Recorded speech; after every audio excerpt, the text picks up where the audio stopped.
Salut, bienvenue sur le podcast de nous deux.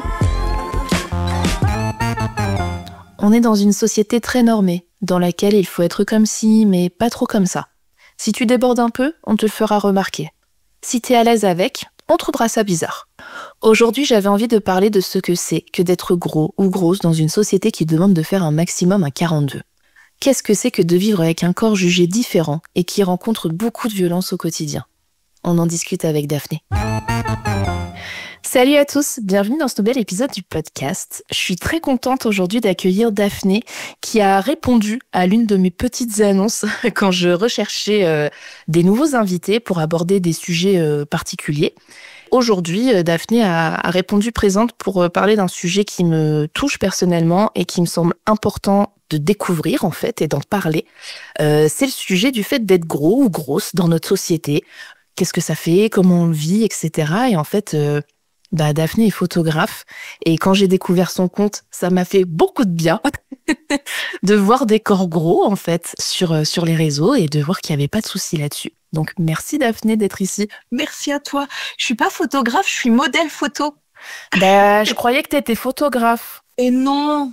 J'adorerais, mais en vrai, je suis pas assez patiente pour avoir les compétences techniques et tout ça, mais je pose au final, ce qui est beaucoup. Et du coup, je travaille avec des photographes. Mais on en reparlera un peu après, justement, le fait que ce soit pas moi qui prenne en photo, ça a un petit impact. Et effectivement, pourquoi est-ce que tu as répondu présente sur ce sujet ? Pour plusieurs raisons. Déjà parce que je suis concernée. Je me décris comme une femme grosse. Et aussi parce que je milite pour donner de la visibilité au corps gros, justement, par les photos, entre autres. Et aussi parce que j'ai beaucoup bossé le sujet. Il y a quelques temps, je me suis formée pour donner des conférences qui s'appellent des conférences gesticulées. C'est de l'éducation populaire militante. Et du coup, j'ai créé une conférence sur le sujet. Donc, j'ai bien bossé au-delà de bosser pour des raisons perso, parce que ça m'a fait du bien sur le moment, j'ai aussi pu prendre conscience du côté systémique et du côté général du problème. C'est pas que des petits problèmes à moi. Et voilà. Et il va y avoir beaucoup de résonance avec plein de monde et avec plein de vécus. Et en fait, je me suis rendu compte que c'était un sujet politique. Tout est politique. Le corps en particulier.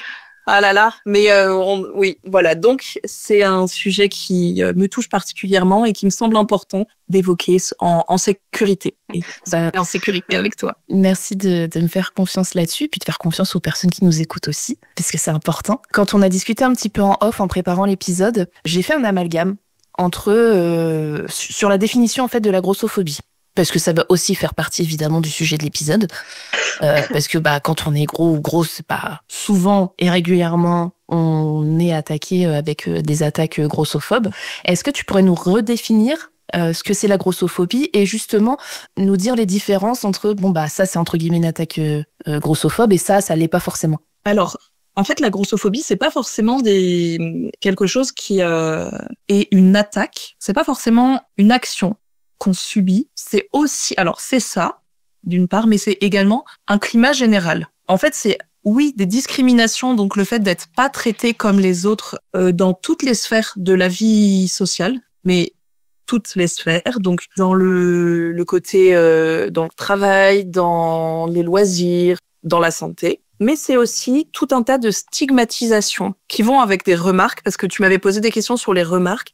Mais c'est des remarques, des attitudes, des croyances, des comportements négatifs. C'est tout ça la grossophobie. C'est plus que des insultes, c'est vraiment tout un climat. C'est basé aussi énormément sur des croyances fausses, évidemment. Pas forcément des croyances qu'on a sur soi-même. Enfin, c'est des croyances que tout le monde, nous y compris, avons sur nous-mêmes, et des préjugés. Et en fait, c'est en ça que le mot grossophobie, c'est pas juste, c'est pas un petit adjectif à la légère. Enfin, c'est même pas un adjectif. Grossophobie, c'est un nom. Peu importe, on n'est pas là pour faire de la grammaire, un peu de grammaire. Voilà, mais vraiment, en fait, c'est un système de pensée qui part du principe que les corps sont hiérarchisés, avec au plus haut de la hiérarchie les corps minces. Les corps jeunes, les corps blancs, les corps lisses. Il y a vraiment cette hiérarchisation où, au plus bas, quand on parle de la grossophobie, se trouvent les corps gros. On parlera de ce que c'est un corps gros après. Mais il y a vraiment ce truc sur le préjugé qui est hyper important et sur la discrimination. Donc, le fait d'être discriminé, c'est d'être traité autrement, d'être traité moins bien, ce qui a des impacts sur le quotidien, donc dans toutes les sphères. Et j'étais en train de chercher, là, il y a un sociologue qui est qui est le directeur de l'Observatoire des discriminations. Je sais plus s'il est directeur, mais il bosse là-bas, qui a juste dit que la grossophobie est très répandue, car beaucoup la trouvent compréhensible et tolérable. Ah. Donc, on parle d'une discrimination qui est compréhensible et tolérable. Donc, on est quand même... Ok, ça se pose là. Donc, et pourquoi c'est compréhensible et tolérable? Parce que elle est nourrie par un ensemble de préjugés par rapport à l'intelligence, par rapport à la compétence des personnes grosses. Mais là, on arrive dans le deep, on y viendra un peu après.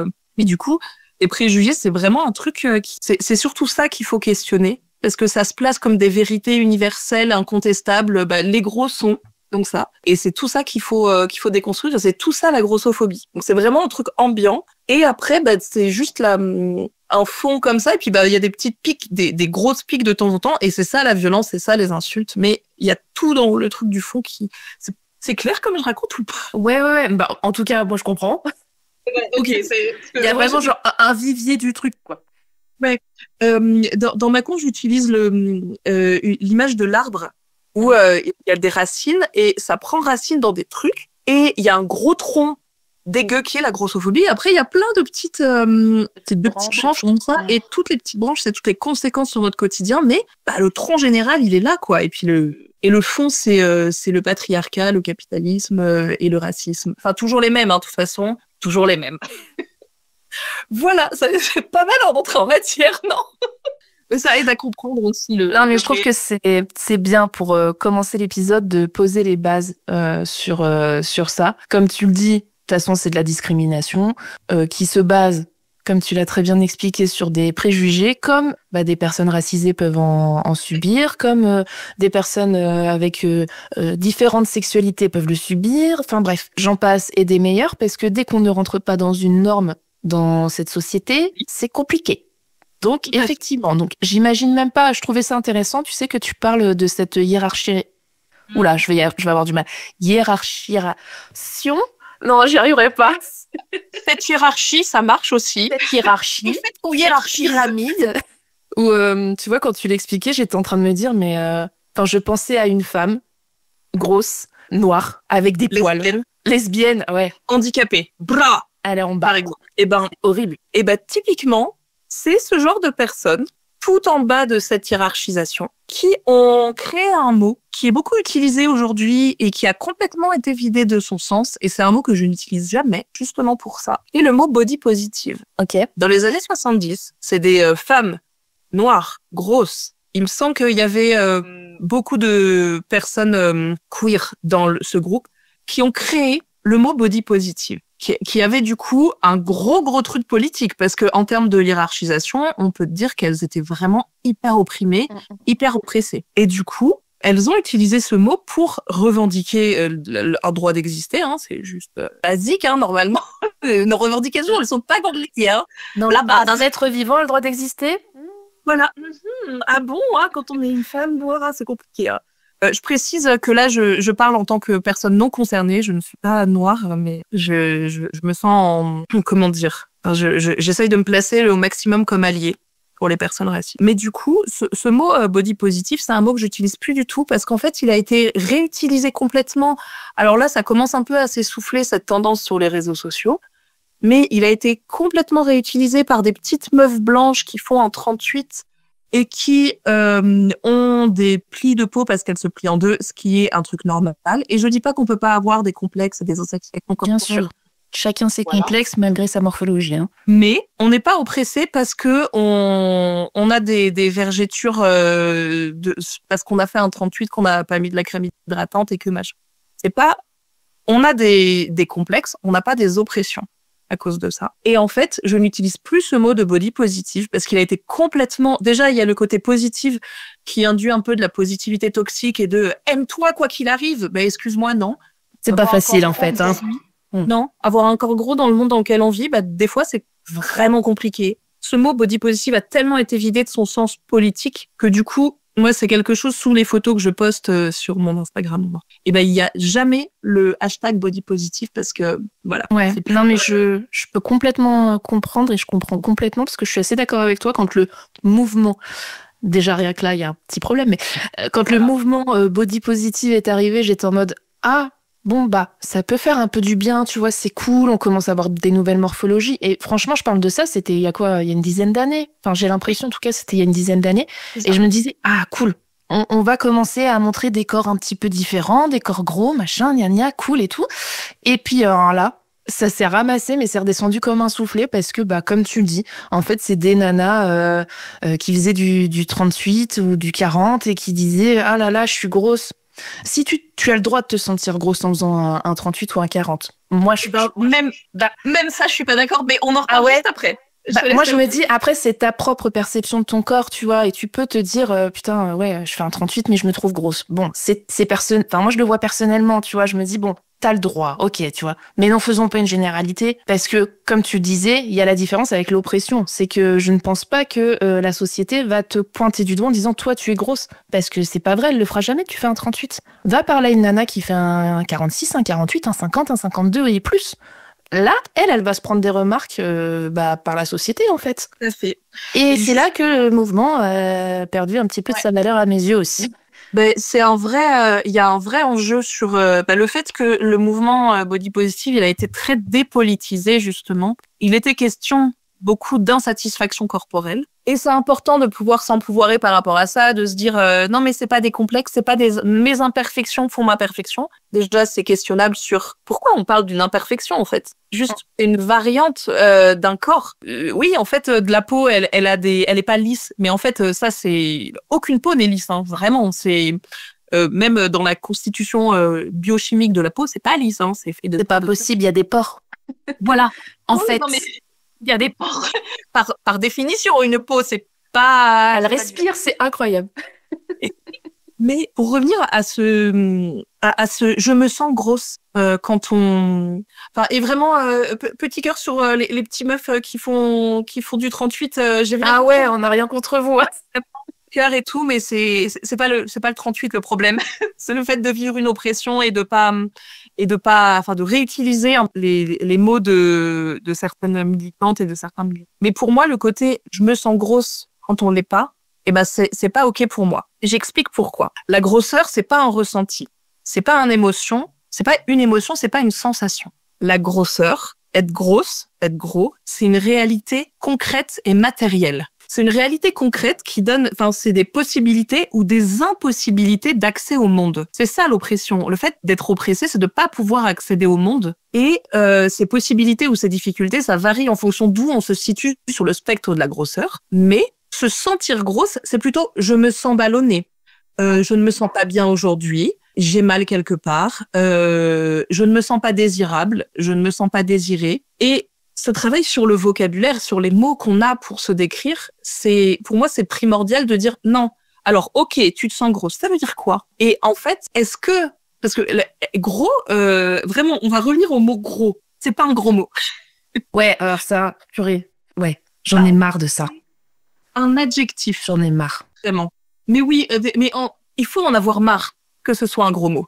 Ouais. Même dans le mot, en fait. Il y a même un truc qui va pas, mais c'est pas si ça a été une insulte. Ça l'est devenu, en fait. Pourquoi? Parce que la hiérarchisation des corps. Mais c'est ça que quand on parle d'un corps, quand on parle d'une maison, une grosse maison, quand on parle d'un salaire, quand on parle d'une bite, je l'utilise cette phrase-là parce que en vrai, c'est marrant en fonction des contextes, il y a pas de problème.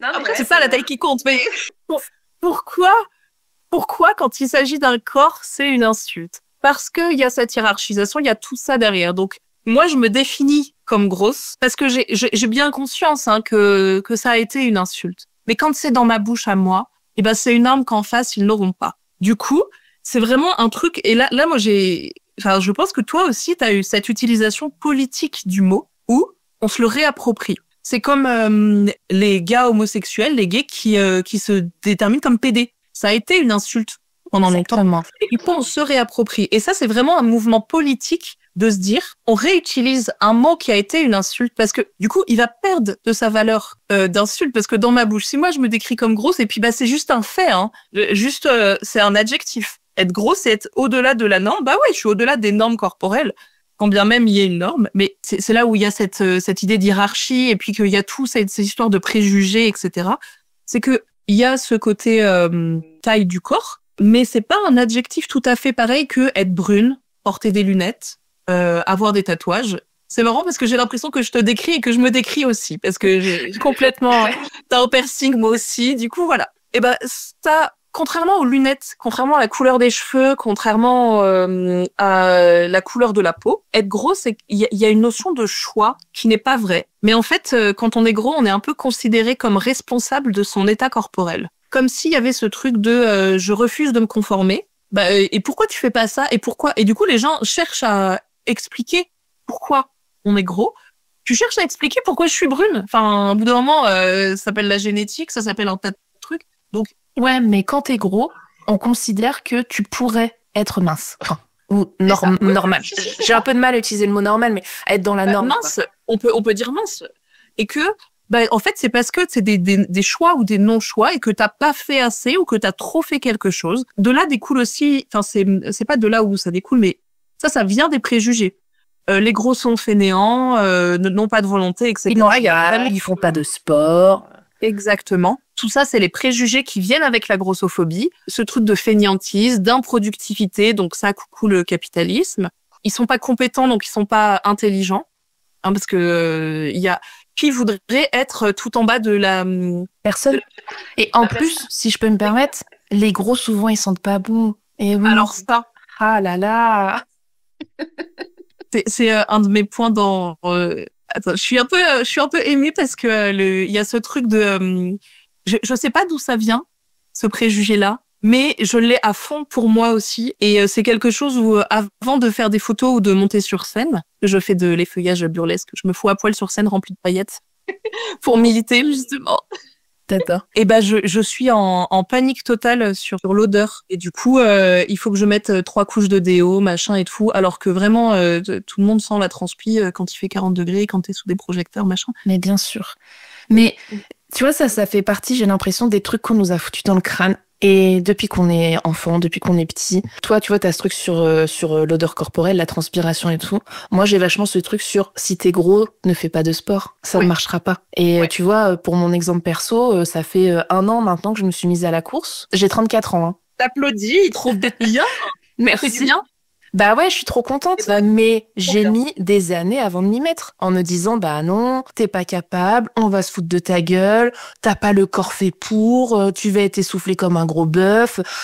Waouh, franchement, j'ai mis un temps de ouf à m'y mettre. Et merci mon copain de m'avoir poussé et boosté et de m'avoir donné confiance là-dessus. Parce que lui, il fait partie de la catégorie des gens minces, athlètes, musclés, machin, tout ce que tu veux, tu vois. Et il a pas arrêté de me dire, vas-y, tu vois. Vas-y, on s'en fout, vas-y, ça va te faire du bien, fais-le si t'as envie de le faire. En fait, tu le fais, tu t'en fous. Mais j'ai mis un temps, mais de malade, avant de, tu vois, débloquer, quoi. Alors, là, tu parles des pensées, mais il y a aussi un truc très concret dans l'accès au sport. Quand je disais que être gros, c'est une réalité concrète. Non, mais les abus du sport, là. Eh bah oui. En fait, franchement, c'est dur, hein. Ah, les gros, faut que vous vous mettiez au sport. Comment? Vas-y. Comment? Moi, au niveau de taille de vêtements, je fais un 48, 46, 48. Donc, je suis allée à Intersport. Je nomme les marques, rien à foutre. Vas-y. Non, mais Intersport, Decathlon, Go Sport, c'est bon. Voilà, comme ça, on a la suite 3. Ouais, alors Intersport, Go Sport, les deux, genre le XL, c'est pas du XL. Hein. Je rentre pas dedans, alors que d'habitude, je rentre dedans. Et Decathlon en magasin, de la merde aussi. Ouais. Mais sur Internet, sur leur site, par contre, ils font des grandes tailles et ça m'a fait plaisir. Alors par contre, leurs tailles ne sont pas normées comme les autres. J'achète un XL à Decat, je suis comme ça dedans. Le truc qui remonte tout le temps. J'ai dû prendre je crois un 3XL chez Decathlon pour que ça corresponde à ma taille habituelle en fait. Morphologie, exactement. Donc tu vois, j'étais un peu en mode bon, ils ont fait un effort, mais je sais pas, revoyez vos dénominations de taille, j'en sais rien, vous êtes chelou, tu vois. Mais oui, mais c'est un sujet les vêtements. Hein. Et ben c'est un sujet et il y a vraiment un truc là. T'as abordé plein de points qui sont hyper caractéristiques et qui peuvent vraiment. C'est un élément de en quoi la société est grossophobe. Enfin vraiment. C'est ça. Les vêtements, c'est pas que qu'on est con et qu'on n'arrive pas à en trouver. C'est pas ça. C'est qu'on n'en a pas à disposition en fait. Qu'il n'existe pas. Et ça, c'est un mot qui est important à dire. Ça n'existe pas. Et si ça existe, quelle galère pour le trouver. Combien de magasins t'as fait? Et où est-ce que t'as trouvé finalement? Oh, sur Internet, caché c'est gros que je ne veux pas voir en magasin. Et à quel prix? Parce que souvent, c'est bien plus cher. Systématiquement plus cher. Et les conneries de il y a plus de tissu parce que dans ce cas, si il fallait faire varier les prix, une taille 34 coûterait moins cher qu'une taille 44. C'est pas le cas, non? Voilà. Pas l'argument. Parce que c'est pas ça, c'est vraiment... Et puis on fait pas ça pour les chaussures. Enfin, les chaussures, en fait, c'est pareil. Il y a des gens, ils font du 53 et d'autres, ils font du 36. Bah, pourtant, le prix est le même. Alors pourquoi est-ce qu'on dirait ça sur les vêtements? Enfin, c'est ridicule, en fait. Et bah parce qu'il y a cette croyance qu'on choisit la taille de son corps. Et que bah t'as qu'à faire un effort aussi. Hein? Enfin, il y a vraiment ce truc. Et à propos des vêtements, c'est un des points que j'aborde dans ma courbe. Et du coup, j'ai quelques chiffres et je trouve qu'ils sont un peu significatifs et j'aime bien les dire. Très souvent, il y a je faisais le geste parce que du coup, ça va pas être vu, mais pour se rendre compte. Parce que du coup, j'adore parler avec mon corps, mais du coup, à l'audio, ça s'entend pas, les mouvements. Il y a souvent les chiffres là, ça fait un peu froid dans le dos aux minces et ça fait un bah ouais aux personnes non minces parce que genre bah oui en fait c'est bien ce que je dis mais donc l'Union française des industries de l'habillement qui explique que par rapport aux tailles 38 il y a 3 fois moins de taille 44 en magasin en France. 44 étant la taille moyenne. Des fois c'est ce qui me semblait que le 44 c'était la moyenne. C'est la moyenne. 44-46 c'est vraiment la taille moyenne des femmes en France. Il y a 3 fois moins de vêtements en taille 44. En taille 46, par rapport aux tailles 38, il y a 15 fois moins. Et en taille 48, par rapport aux 38, 71 fois moins. C'est fou, hein? Ouais. Donc, c'est la taille que tu portes, ce que tu me disais. Tu as, concrètement, je rappelle, être gros, c'est une réalité concrète d'accès au monde. Tu as concrètement 71 fois moins de possibilités de t'habiller une personne au corps normé. De toute façon, tu le vois. Et ça se voit. Et puis, au-delà de, il y en a, enfin, c'est vraiment, il y a des vêtements qui n'existent pas. Il y a il y a des enseignes qui ne font pas. Moi, j'ai ce souvenir d'un truc, je vais en magasin, je me fais scanner le corps visuellement par une vendeuse qui me fait non de la tête. Je suis à la porte du magasin. Wow. C'était même pas pour moi que j'entrais dans ce magasin parce que j'avais même pas l'outrecuidance de me dire que j'allais me fringuer à ce temps. Puis tu le sais, en fait, tu sais aussi les enseignes qui font pas.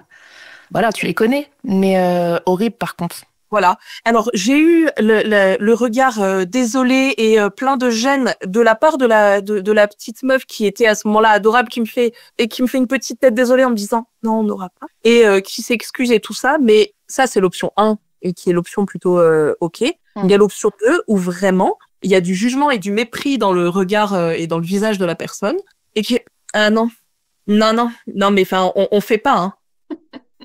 Il y a on fait pas. Une meuf un jour qui m'a dit, je faisais du shopping avec ma mère, j'ai cru qu'elle allait décapiter la vendeuse.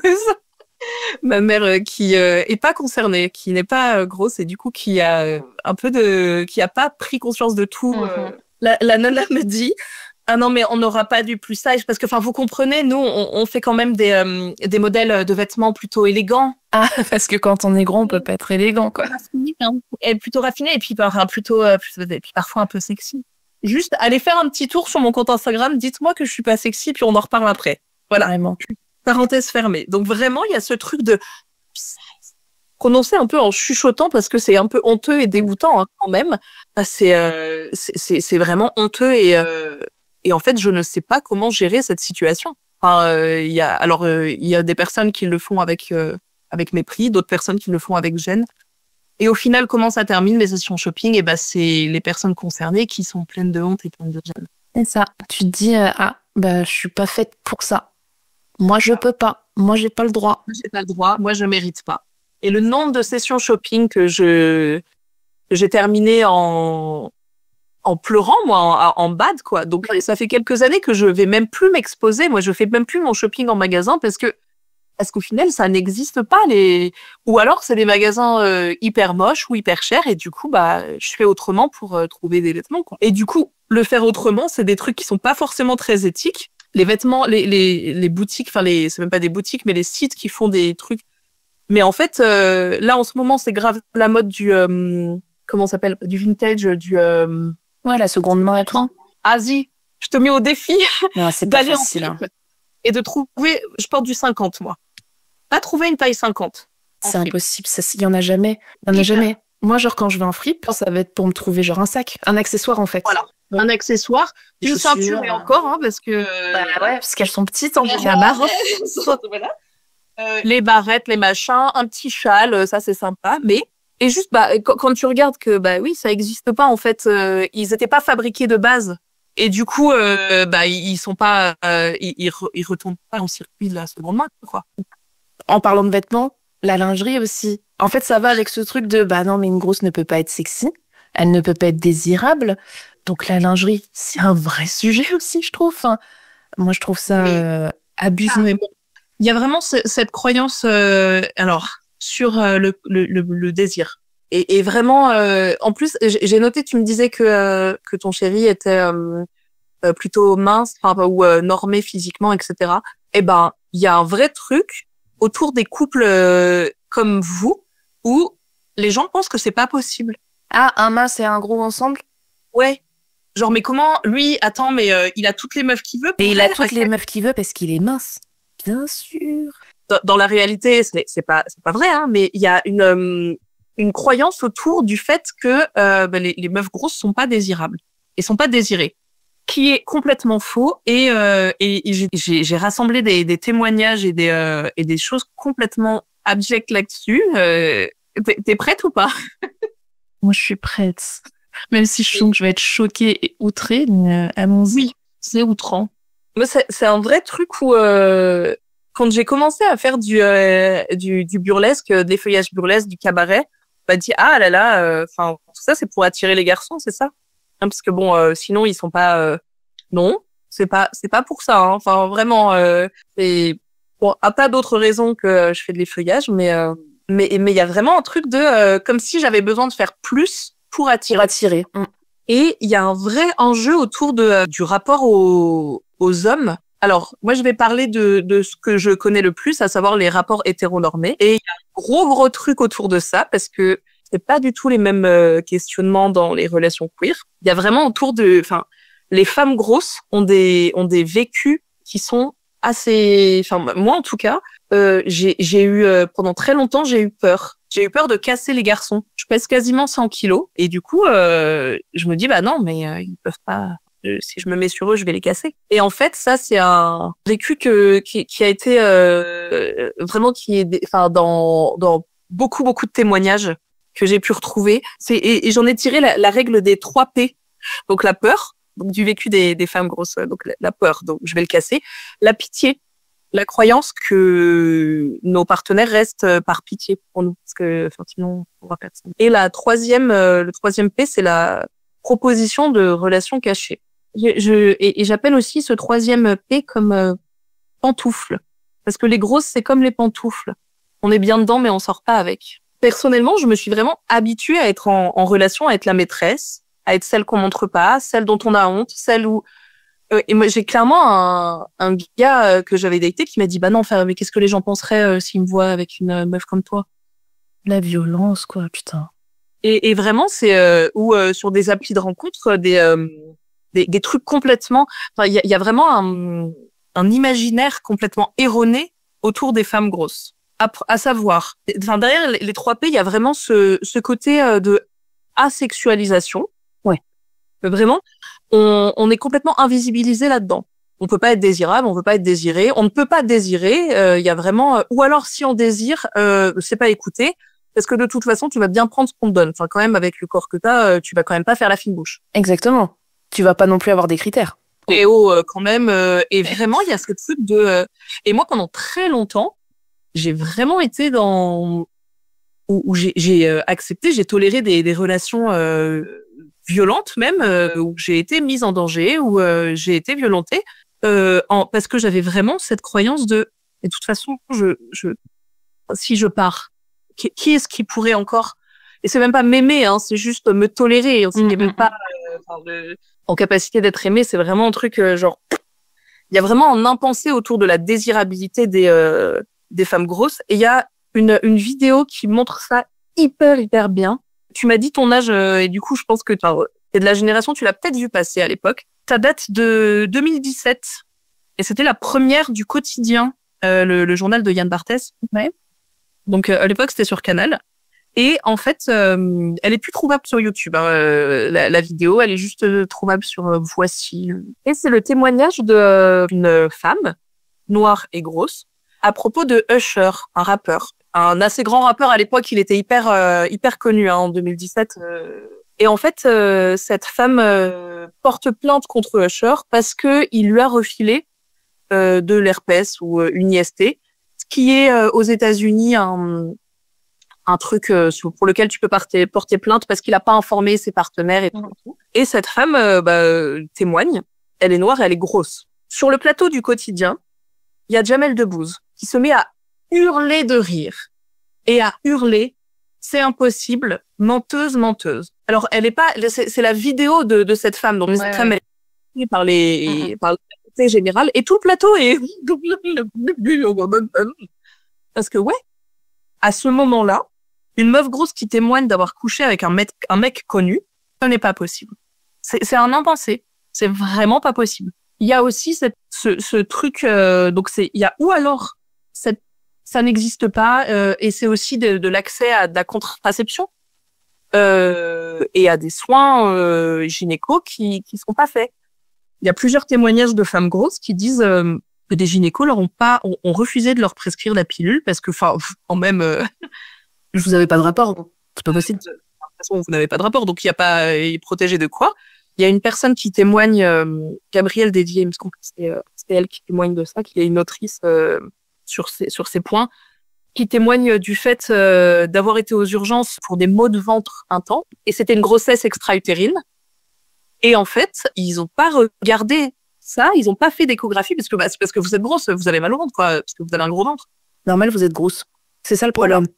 C'est ça le problème. Ça peut pas être autre chose. Il n'a pas été pensé qu'il pouvait y avoir une grossesse problématique parce que extra-utérine, donc avec plein de conséquences. Ça a même pas été dans les pensées médicales à ce moment-là. Donc ça, c'est pour tout le pan invisibilisation des corps gros en relation. Mais il y a aussi l'autre pan, qui est l'hypersexualisation. Et en fait, il y a un entre-deux où à la fois, d'un point de vue social, ça n'existe pas. Et en fait, il y a tout l'envers du décor. Et il y a tout ce paradoxe où moi, j'ai été full fétichisée, hein, les seins, le cul. Et vraiment, j'ai été une paire de boobs et une paire de fesses, quoi. Vraiment. Et qui avait autour, peu importe. Il y a beaucoup, je l'ai tellement vu pendant un temps, j'étais sur Tinder, il y a 10 ans de ça. Mais j'ai vu des dingueries où vraiment, il y avait des gars qui me parlaient direct et en me disant, au bout de 3 messages, je me disais, non, mais de toute façon, moi, j'aime bien les meufs un peu, qui trouvaient plein de mots pour dire grosse parce que on serait gourmand et chaude. Bah oui. Parce qu'elles sont gourmandes, parce qu'elles sont grosses, donc elles mangent beaucoup avec leur bouche. Donc elles aiment bien faire des pipes, hein. Et puis, on est un peu chaude parce que, quand même, ça doit pas arriver souvent. Exactement, c'est ce que j'allais dire. On a envie parce que, attends, mais quelle heure tu fais? Tu me portes de l'intérêt, tu me sexualises, mais merci, ça m'arrive jamais. Là, je vais être, wouh! Ok. C'est, il y a un podcast de Marie de Brouwer qui est journaliste et qui est réalisatrice. Faut la suivre, cette meuf. Oui, je la connais, elle est super. Elle est géniale. Et Kémis, qui est une autrice afroféministe, elle discute à un moment sur un podcast et elle dit cette phrase par rapport à la séduction, à la sexualité des femmes grosses. Et vraiment, moi, ça m'a fait exploser la tête d'entendre cette phrase il y a une expérience spécifique quand il s'agit d'évoluer dans un monde qui nous considère comme à l'opposé des standards de beauté. Et vraiment, c'est une expérience spécifique et c'est difficilement descriptible parce que, et c'est un vrai truc. Moi, ça m'a fait un drôle de truc de m'en rendre compte je m'en étais pas rendu compte pendant très longtemps. Et c'est en écoutant un podcast aussi que où je me suis rendu compte que c'était pas que moi. Parce que pendant un moment, j'ai cru que c'était moi toute seule. Plusieurs années en arrière, j'étais genre, non, mais enfin, c'est mes démons perso et tout. Enfin, c'est dans ma tête. Et je me rappelle vraiment de de la prise de conscience du fait que c'était une expérience spécifique, mais collective. En écoutant une vidéo de Léa Bordier, c'est une nana qui faisait des vidéos sur YouTube qui s'appelait Cher Corps. C'était super d'ailleurs. Les vidéos étaient incroyables. Mais je me rappelle encore de découvrir le témoignage de Juliette Katz, anciennement Coucou les Girls. Ouais. Elle explique qu'elle se sent indigne d'attention, de désir. Elle exprime son vécu de sentir dégoûtante et pas légitime. Et moi vraiment, j'étais assise sur mon lit dans ma coloc de l'époque et vraiment j'ai bloqué et ça m'a bouleversée de mais je suis pas la seule. Ouais, mais ça percute en fait quand tu te rends compte, parce que c'est exactement ça. J'ai eu les mêmes genres d'expériences que toi, évidemment, parce que j'ai toujours été grosse depuis que je suis petite en fait. Et c'est exactement ça. Quand justement Cher Corps, et puis cœur sur cette ancienne chaîne YouTube, cœur sur Juliette Katz, parce que ça a été une des premières femmes grosses que j'ai suivies et qui se revendiquait en disant bah ouais, je suis grosse et je me mets en culotte sur Insta et tu vas faire quoi? Bref. Merci à ces femmes parce que ça m'a énormément aidée, comme je pense beaucoup d'autres femmes. Et effectivement, Juliette Katz, elle a beaucoup partagé le fait que, je reviens aux histoires de couple et tout, qu'elle a souvent été l'autre, en relation cachée. Et je me disais, putain, mais c'est quoi le problème en fait? Enfin, on peut pas être visible en fait. C'est honteux de nous tenir la main dans la rue, c'est honteux de dire qu'on sort avec nous, qu'on a des relations sexuelles avec nous. Enfin, stop en fait. Enfin, de la honte. Hein. Je me rappelle vraiment moi, quand elle parle du fait d'être l'autre, de prendre conscience à quel point moi j'ai été l'autre. En fait, et au point où encore aujourd'hui, il y a des moments, il y a pas très longtemps, un de mes partenaires, on va dîner ensemble. Alors ça aussi, c'est tout un peu pacasse, mais on en parlera un peu après peut-être. En sortant du restaurant, il me prend la main et il a une attitude normale. Il me prend par la taille ou il me prend la main et pour lui c'était complètement anodin parce que juste il se comporte bien quoi.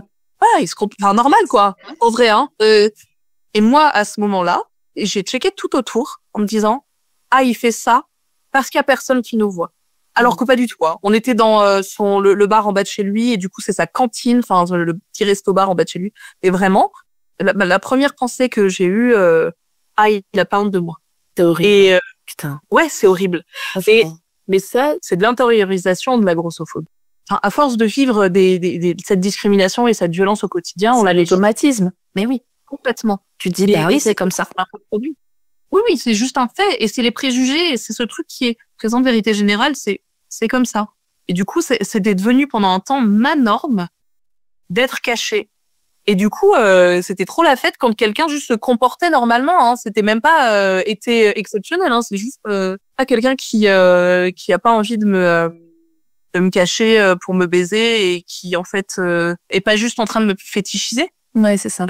Et je trouvais ça exceptionnel. Donc c'est vraiment un gros pan de. J'ai un autre souvenir. J'ai un souvenir qui me revient d'être en convoite avec un de mes cousins qui est un petit peu plus âgé que moi et qui me demande très sincèrement et très premier degré, genre mais t'as des mecs toi? Ah oui.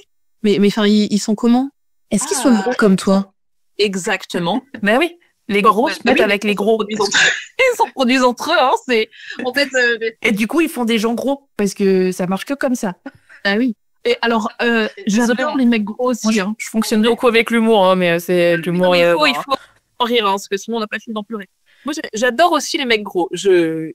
Je suis attirée par tout type de gars et je peux complètement envisager de sortir avec un mec gros aussi, complètement envisager de sortir avec un mec mince, enfin vraiment mais dans la tête de mon cousin j'en parle pas parce que c'est mon cousin, c'est dans la tête d'un mec lambda de 35 ans hein. Bon, c'était il y a 10 ans maintenant donc une quarantaine d'années et j'ai ils sont comment? Ils sont gros Ah non, c'est des noirs en fait. Ou alors c'est des arabes. C'est ça. Enfin, je veux dire, ils aiment bien ton.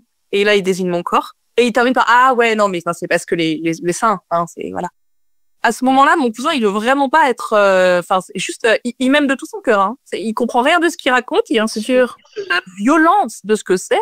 Et en même temps, c'était pile à l'époque où moi, ma description sur Tinder, c'était il y a, une dizaine d'années, c'était vraiment je suis généreuse, mais pas que pour ma morphologie, hi. J'ai pas vraiment la taille mannequin, mais j'ai des gros seins. Voilà. Donc. Mais tu sais que moi, quand j'étais sur des sites de rencontres à l'époque, puisque j'ai aussi, alors Tinder pas trop, parce que je trouvais que les mecs c'était vraiment que des gros charros et ça m'intéressait. On est bien d'accord, oui. Mais ouais, j'ai quand même écumé pas mal de sites de rencontres à l'époque et je ne mettais aucune photo de moi en entier parce que je me disais ça va réduire mes chances. Alors que si on discute un petit peu avec le mec, il va se rendre compte que je suis sympa, je suis rigolote, machin, gna. Et puis bon, bah après on se verra et puis on verra ce qui se passe, quoi. Ouais. Genre je faisais de la tromperie sur marchandise parce que je me disais si je me montre en entier, et bah je vais directement réduire mes chances. Et je me rendais bien compte que ce que je faisais, c'était pas forcément très honnête et tout.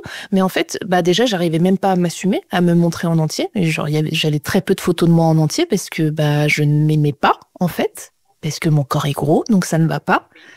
Et encore moins de le montrer sur un site de rencontre où je vais avoir des mecs qui vont me dire ah bah non, t'es grosse.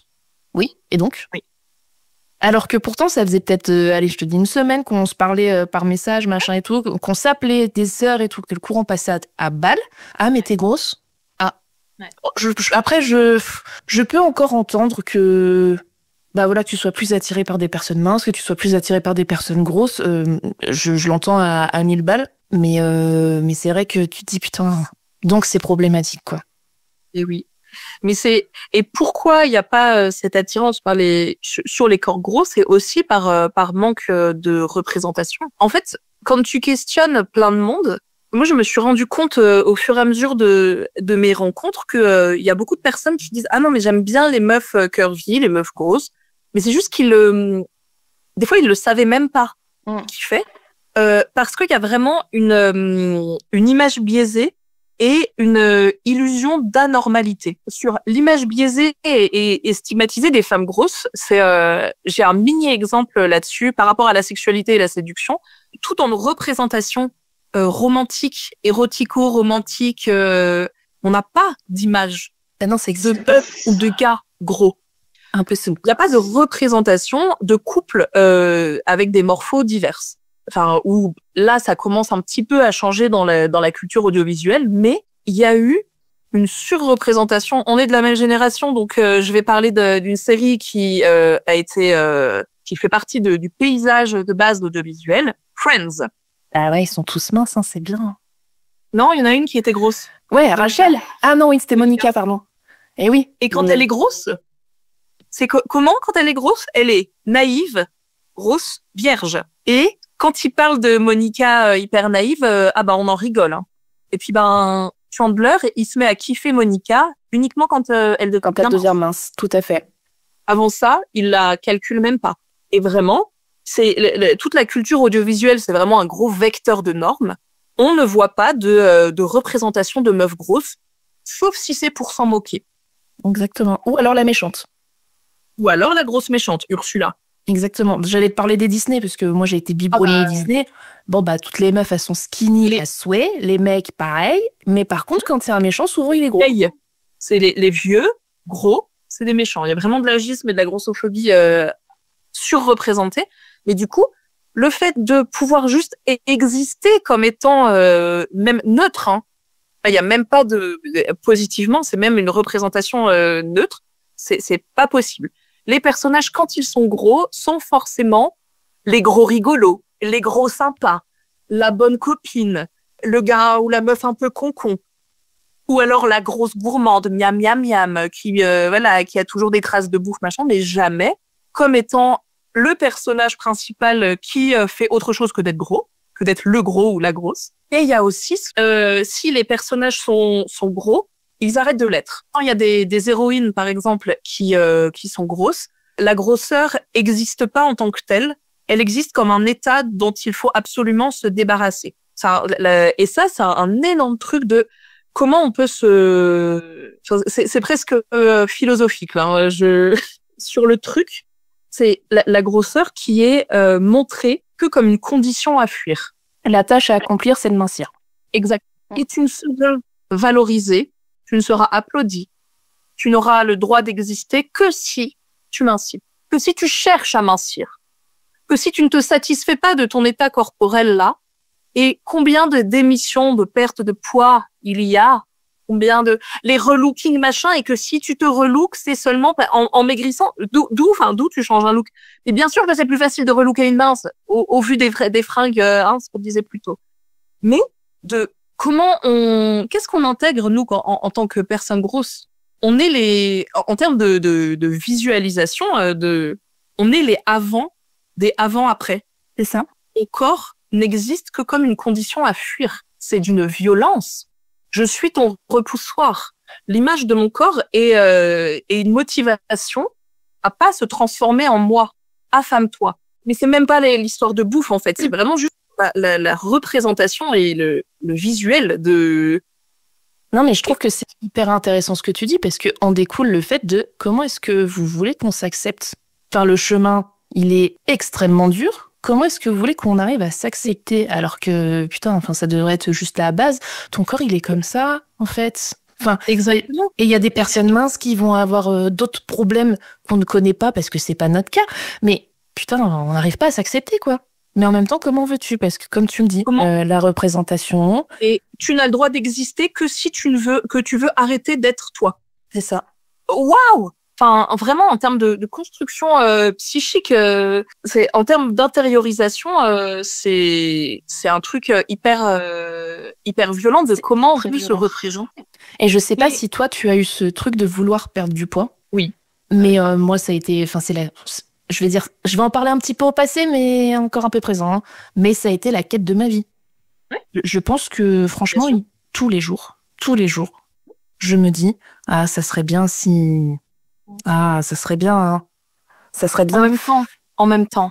On a parlé un peu avant de la pyramide. On l'a intégré cette pyramide. Et c'est pas qu'on est qu'on est folle et qu'on est méchante et tout ça. C'est juste qu'on vit dans cette société qui a cette pyramide, où qu'on le veuille ou non. Alors, on fait des choses pour que ça arrête d'être comme ça, mais juste, personnellement, j'ai bien conscience d'être en bas de la pyramide. Parce que j'arrive pas à m'habiller. On a parlé des vêtements un peu plus tôt, mais il y a plein d'autres types de discrimination. Parce que quand je m'assois dans les transports en commun, j'ai mal au cul. Parce que quand je vais dans un resto ou dans une terrasse d'un café, s'il y a des chaises avec des accoudoirs, je sors avec des bleus. Et mon cul, il est pas excessivement grand, hein. Enfin, j'ai conscience complètement d'avoir plutôt une morpho plutôt harmonieuse et qui reste encore dans des normes. J'ai la morpho en sablier et ça, je sais très bien que ça c'est valorisé. Donc tu es vite ma chérie, blablabla. Quand je suis assise dans un train, l'accoudoir il me rentre dans la hanche et que je suis plus confortable en première classe. Parce que si je veux faire un prêt immobilier, mon poids sera un problème. Ah ouais? Putain, je savais pas ça. Considéré pour les assurances et tout ça, à partir d'un certain IMC, t'es pas assuré pareil. Déjà, la mesure de base de l'IMC, c'est vraiment du grand n'importe quoi parce que c'est une mesure pour de la démographie à la base. C'est un gars il venait d'où? Des pays scandinaves ou un Hollandais du siècle dernier qui et il aimait bien les chiffres.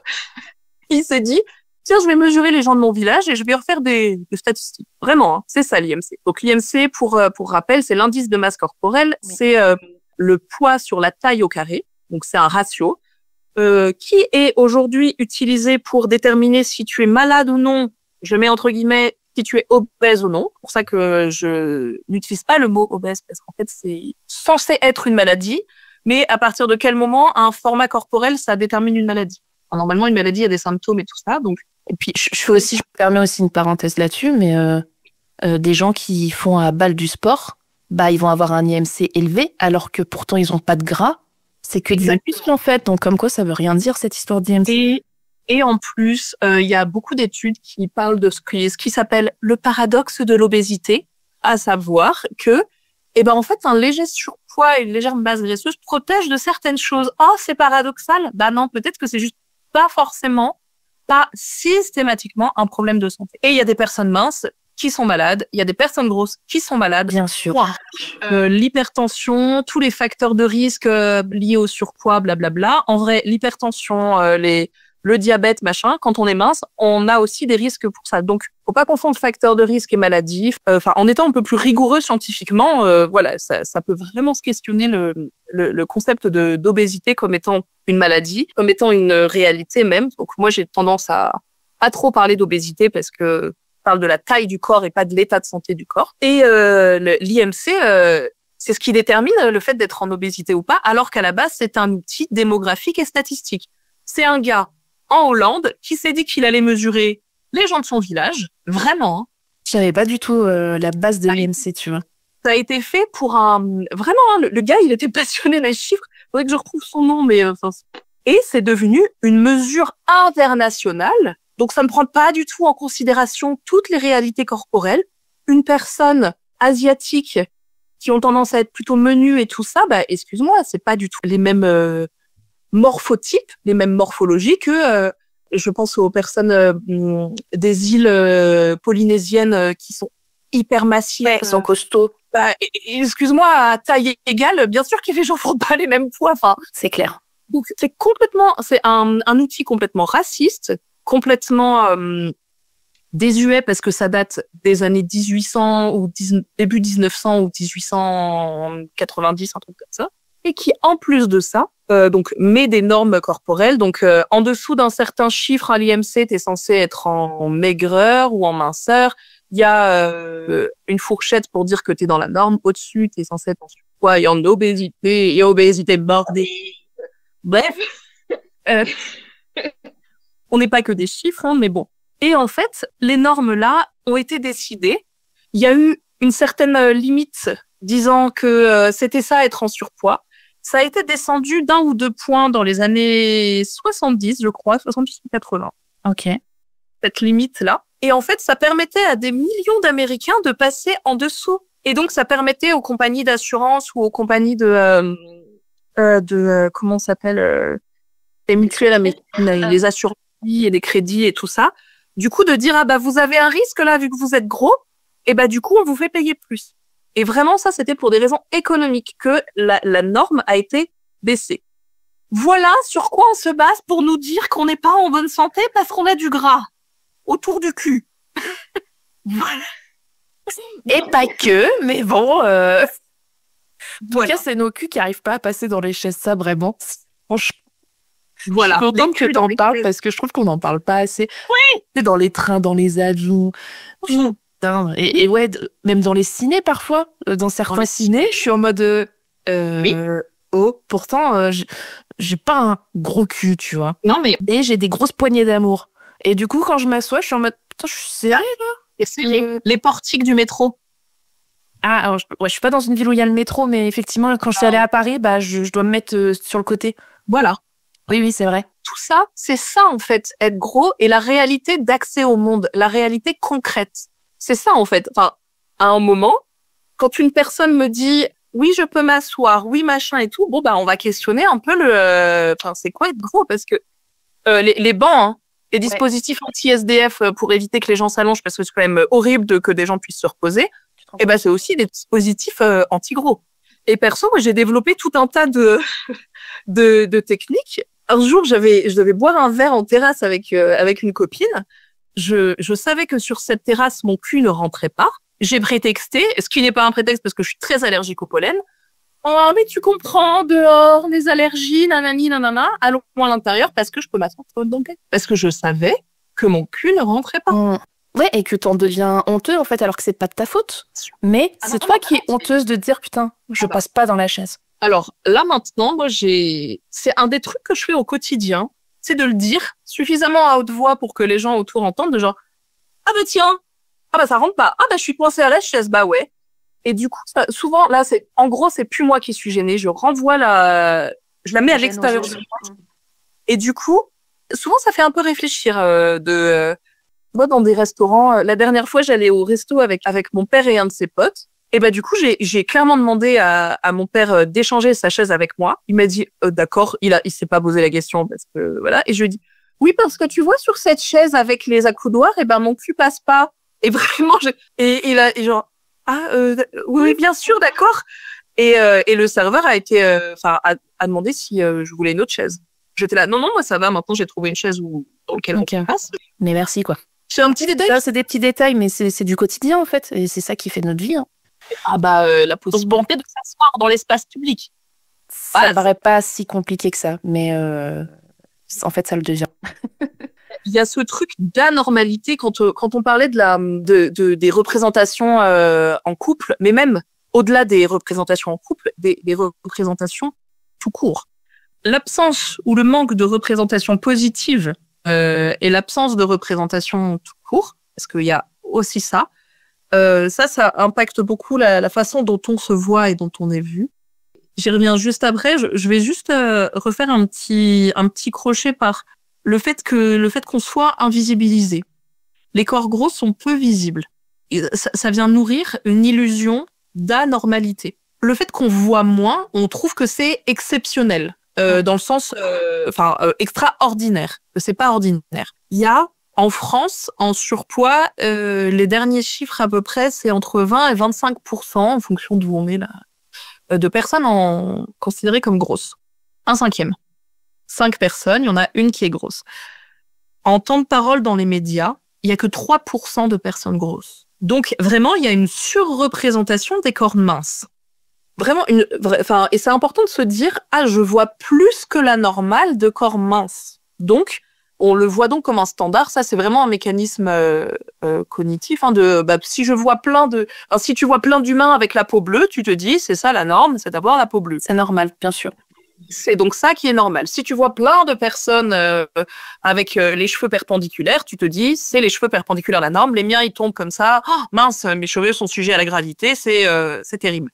Et même principe sur la taille des corps. Et quand les gros, donc on est invisibilisés, nous les gros. Et en plus, on est stigmatisé. Donc ça participe aux préjugés, à la stigmatisation et ça participe à la grossophobie ambiante. Quand on est montré dans des situations très très particulières. On est montré que comme des gens qui doivent maigrir. Ce que je disais un peu plus tôt, la grosseur est une condition à fuir. Donc vraiment comme le corps gros qui est anormal, qui est terrible et qui est en souffrance, qui est malade. Un corps malade, un corps avec des attitudes stéréotypées. Dans les images de reportage, quand des corps gros sont montrés et que je te pince le bourrelet et que je me mesure et que tu vois des gros pieds qui montent sur une balance et qui est triste et que je vois des gros qui sont en train de manger des gros burgers. Et quand il y a des gros qui mangent une petite salade. Bravo, c'est quelque chose, blablabla. Je veux perdre du poids, c'est bien.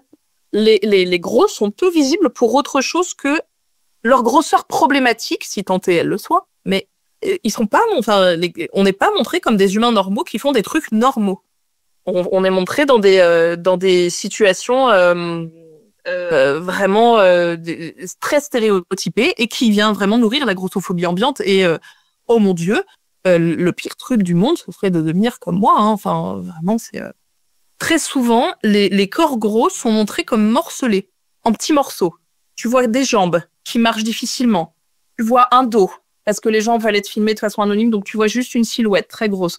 En entier, s'ils sont filmés en gros plan comme ça, en pied, en fait, les personnes grosses, c'est vraiment pour dans les shows discriminatoires il faut perdre du poids, naninana. Le fait qu'on voit jamais de corps gros unifiés, du coup, moi, c'est ce que tu décrivais sur les sites de rencontres où tu te montrais pas en entier. Ouais, en fait, quand on n'a pas de représentation de c'est comment un corps gros en entier, on fait aussi ce découpage-là, ce morcellement qui participe à un vécu de déshumanisation aussi. Si on tire un peu grossit le trait, un corps en morceaux, c'est pas un corps humain, c'est pas un corps complet, c'est pas un corps vivant. Et effectivement, nos corps sont montrés comme des épouvantails et comme quelque chose qu'il faut fuir. Donc effectivement, on n'est pas des corps vivants, des corps normés, des corps normaux, etc., etc. Moi, je l'ai vraiment vécu ça. À mes 20 ans, j'ai débarqué chez mon médecin traitant en me disant « je suis monstrueuse, il faut changer ça ». Elle était là « monstrueuse, mais de quoi tu me parles ?» Ouais, cette anormalité de pas être normal, de pas être dans les normes. Et ton médecin a bien réagi en te disant non, mais vous n'êtes pas anormal. Elle n'a pas compris que je parlais de grossophobie. Mes 20 ans, c'était il y a 15 ans. Le mot, il n'existait même pas. Je suis d'accord. En fait. Elle a été très désemparée. Elle m'a dit, mais Mais Daphné, votre visage, il est harmonieux. Vous avez 2 bras, vous avez 2 jambes. Elle m'a pas du tout parlé de mon poids. Cette médecin était super. Elle m'a jamais parlé de mon poids comme étant un problème. Et du coup, je n'arrivais même pas à expliquer c'était quoi mon fucking problème. Est-ce que juste, et en fait, je pense qu'à ce moment-là, mon mal-être, c'était aussi, je sais pas comment je dois être, je ne me sens tellement pas représentée que je suis perdue. À qui est-ce que je peux m'affilier? À qui je peux me fier, entre guillemets, quoi? Te dire, ah tiens, cette personne me ressemble. À qui je m'identifie? Ouais, c'est exactement le terme que je cherchais. Bon, c'est vrai que, même encore aujourd'hui, alors il y en a de plus en plus, et merci Instagram aussi, parce que j'ai l'impression que grâce à Instagram, il y a beaucoup de choses qui ont évolué et qui évoluent encore aujourd'hui. Même, tu vois, dans les débuts d'Insta, où je commençais à avoir des corps gros sur Insta, je vais te dire un truc que je déteste, hein, mais ça me faisait bizarre. Parce que je me disais, ah, bah, Et là, tu vois, c'est pas normal ça. Je dis, mais ben voilà, ça c'est ressemble, ça. mais c'est pas normal. Ça, ce que tu décris là, ça me fait bizarre, cette illusion d'anormalité. On a tellement été habitués, nos yeux ont tellement été biberonnés à voir des corps minces qu'on considère que c'est ça la norme, et c'est la norme sociétale. Et du coup, un corps gros, ou un corps même pas gros, un corps juste normal, parce qu'en plus, on voit des corps ultra minces. Enfin, vraiment, hein, il y a des mannequins décrites comme curvy qui font un 38. On parlait un peu plus tôt des meufs qui font un 38. 38, c'est déjà considéré comme anormal, alors que vraiment, c'est mince. Mais du coup, cette absence de représentation positive et de représentation tout court, bah, ça participe à toute la grossophobie ambiante et de pas se trouver représenté et de trouver tant son corps que le corps des autres hors norme. Et du coup, ce qui n'est pas dans la norme, ce qui n'est pas dans l'ordinaire, c'est de l'extraordinaire, et ça amène aussi ce truc de hors cadre qui ne correspond pas à l'ordre des choses, qui peut être presque dangereux quand on connaît pas. Enfin, ce truc c'est tellement étranger à la norme que peut-être que c'est dangereux. Si c'est caché, c'est qu'il y a quelque chose. Et tu vois, il y a aussi toute la part esthétique où j'ai mis longtemps à trouver mon corps un peu joli, et c'est pas encore le cas aujourd'hui. C'est pour ça que je dis un peu. À quand je vois des corps gros sur Instagram, par exemple, me dire oui, c'est joli, parce que je le pense au fond de moi. Mais tu vois, je sais pas, quand ça remonte à mon cerveau, entre guillemets, genre t'as l'émotion qui va dire ah ouais, c'est beau. Et après, je sais pas, je conscientise mon ressenti et je me dis, mais est-ce que ça peut être beau, un corps gros? Parce que moi, le mien, je l'aime pas, il est gros. Enfin, tu vois, il y a aussi tout ce truc de l'esthétisme qui ressort et qui est très dur, en fait, pour les corps gros. Parce que oui, un corps gros peut être joli. Comme tu disais tout à l'heure, enfin, toi, les photos que tu fais, genre, t'es trop belle, t'es hyper sexy, enfin, ça donne envie. C'est horrible ce que j'ai à dire, ça donne envie. Pas de problème, c'est pour ça que je fais ça. Et c'est aussi en ça que ça fait du bien. Il y a aussi une autre nana que je suis sur les réseaux depuis plusieurs années qui s'appelle Camille Talks, qui est photographe. Et pareil, j'adore parce que, bah oui, la nana est grosse et en fait, elle porte des vêtements, mais genre géniaux. Elle fait des photos magnifiques où elle se met en scène en plus dans ses photos. Et en fait, ça fait du bien. Et c'est grâce à ça et grâce à vous, en fait, où je pense que ça va faire évoluer le truc de un corps gros, c'est forcément moche. Et en fait, ça devient de moins en moins le cas. Mais il faut que ça évolue encore, quoi. C'est cette histoire de représentation là. En fait, il y a beaucoup c'est une balance en fait. Si on met beaucoup d'images de corps minces et peu d'images de corps gros, et ben on a la norme qui penche du côté du mince. Si on met plus d'images de corps gros, bah du coup, à force d'habituer nos yeux, et vraiment c'est une histoire d'habituation. Je fais un parallèle avec l'alimentation sans dire ça fait grossir c'est pas du tout ça, mais la première fois qu'on goûte un nouveau goût, on le trouve étrange. Ouais. Pas bon, pas bon, juste étrange, juste différent. Et c'est à force avec nos goûts personnels qui ne sont pas que nos goûts personnels. Si on nous dit ah le brocoli c'est pas bon, à force on le trouvera pas bon. Et ben si on nous dit ah les corps gros c'est moche, mais du coup, voilà, comment on s'habitue à manger du brocoli? Et comment on s'habitue au corps gros? Et il y a tout un truc autour des corps gros sur le fait que c'est un échec, un corps gros. C'est un échec à pas être mince. C'est un échec social, c'est une faute morale, on n'a pas de valeur. Il y a tout un truc très capitaliste autour de ça parce que les corps gros ont beaucoup été montrés comme improductifs, donc pas assez pour la société. Pas assez.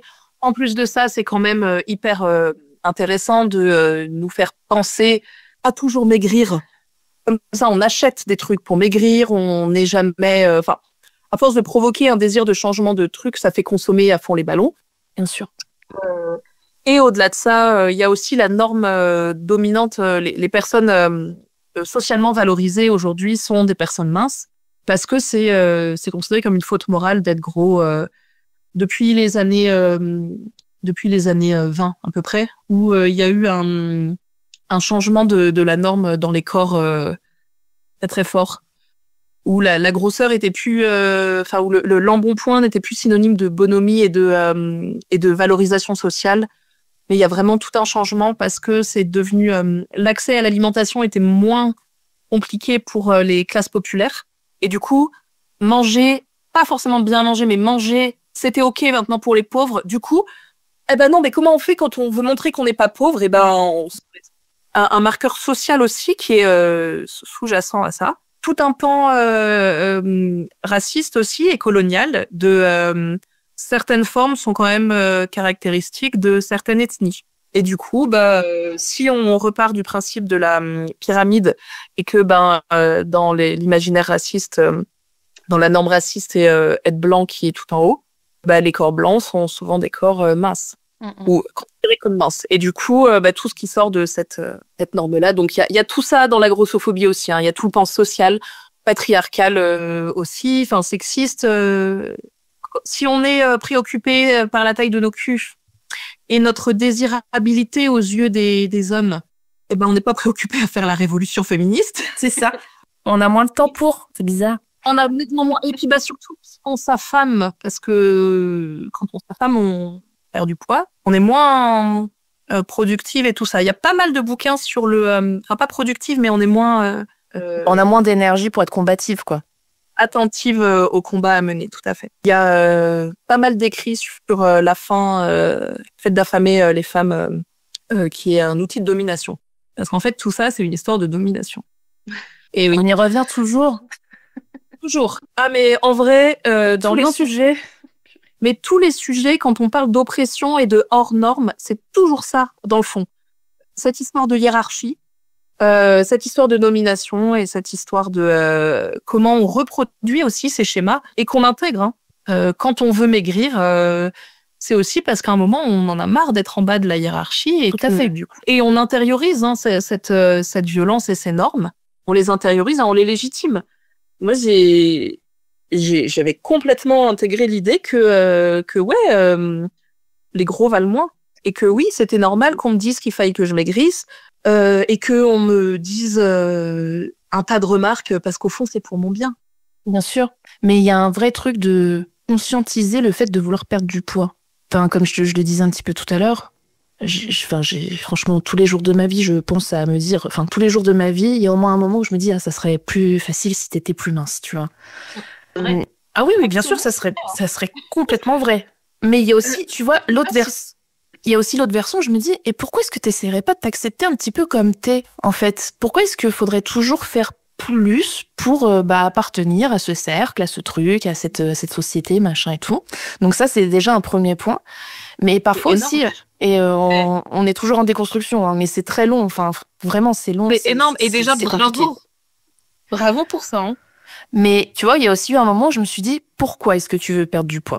Pourquoi est-ce que tu en as autant besoin? Pourquoi est-ce que c'est autant central? Alors bien sûr, il y a plein de choses. Hein. C'est parce que depuis que je suis petite, on me dit mange pas ça, c'est pas bon pour ce que t'as. Tu devrais pas ça. Non, Pauline, arrête. Fais pas ça, fais pas ci. Tu devrais peut-être faire ci, peut-être faire ça. T'es sûr que tu veux manger ça comme entrée? T'es sûr que tu veux pas une salade? T'es sûr? Non, mais en dessert, tu vas prendre une salade de fruits, pas le gâteau au chocolat. Bien sûr.